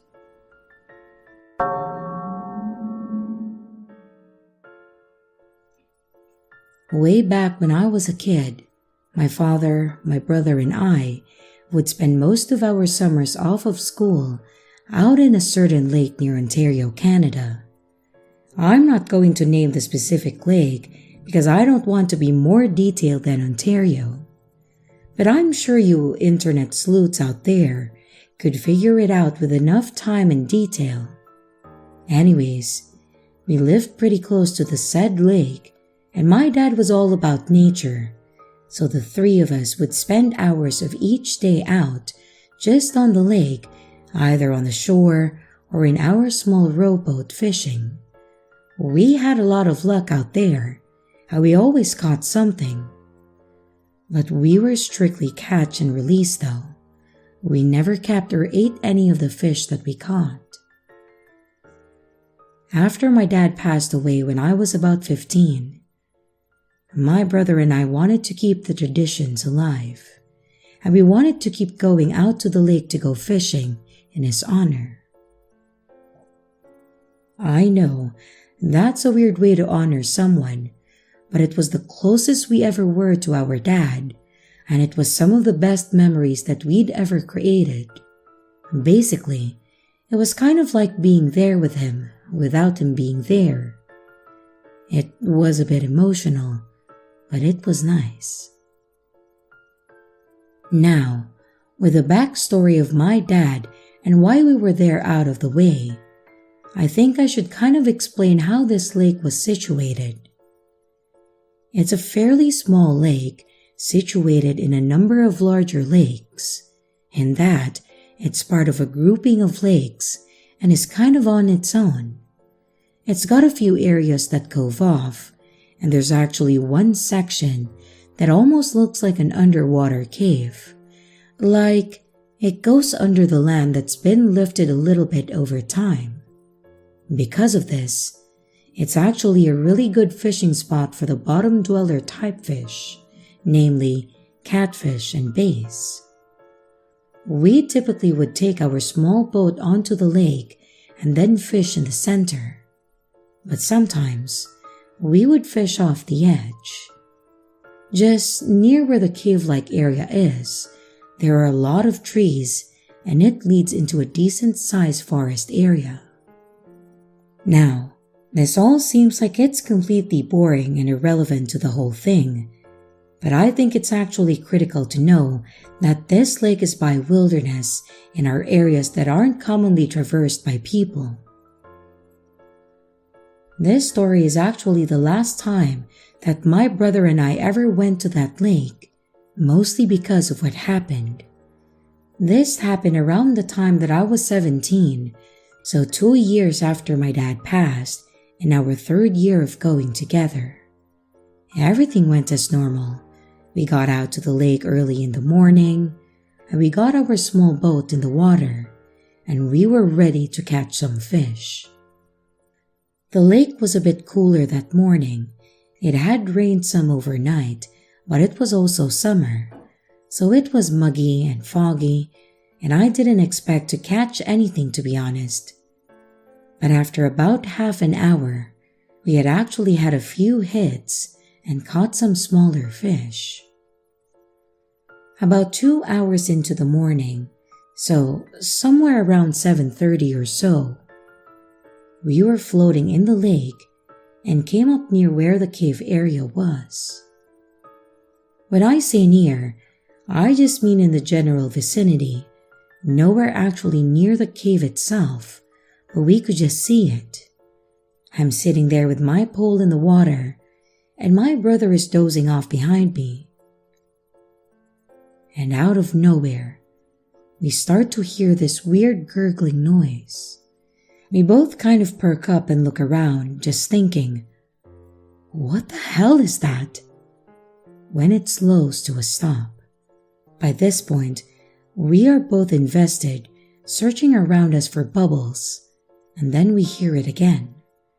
After doing this back and forth for a couple of times, we decided that we should probably head away from whatever it was that was making that sound. Mostly because it sounded strange, kind of creepy. Really, it was just weird. We started rowing away from the cave area and back to the other side of the lake when we saw something. It was crawling out of the cave area, and when I say crawl, I mean crawl. This thing was acting like a person would if they were super tall and lanky and living underwater. It grabbed onto the mud at the top of the cave-like area, and it pulled itself up onto the shore. And then it started crawling towards the woods. The best way I could describe it, take the image of a 7-foot-tall person, slim down any and all fat or muscle so that the skin and the bone are touching directly, paint it mostly dark brown to black, then remove all hair. I have no idea what the hell it was, but it was terrifying. Both myself and my brother saw this thing pull itself out of the water and up onto the shore, then watched it as it crawled out into the woods. As soon as it was out of sight, we got our back ends out of the lake and in the car, and we talked over what it was we should do about this thing. But really, neither of us had any idea. He said we should call the police. I told him that we would sound like we were crazy trying to describe a monster crawling from the lake, and he agreed. My thoughts were that we should just leave and never come back to this lake ever. Like at all, because that thing scared the living hell out of me. It was unfortunate, but that was the last time we went to that lake, and we didn't go back the next year. My brother and I still go fishing. We just do so at Lake Ontario now, and we have yet to see any sort of creature crawling out of the water. But I suppose that there's always that possibility. Hello everyone, it's your creepy sister here. Thank you so much for watching the video. I really appreciate each and every one of you. But I would also like to thank my amazing patrons, my top tippers, and my dearest channel members. Thank you very, very much. I really appreciate it with all of my heart. If you want to support the channel further, you could also choose to become a patron, a tipper, or a channel member. But remember, it's appreciated, but never a requirement. I would also like to announce that we have merch now. The link is in the description of the video, along with all my other social media links, like my Discord server, Twitter, Instagram, and others. You can connect with me and send your stories there. And don't forget to like and subscribe if you haven't yet, and comments are highly appreciated. And remember, your fear feeds me.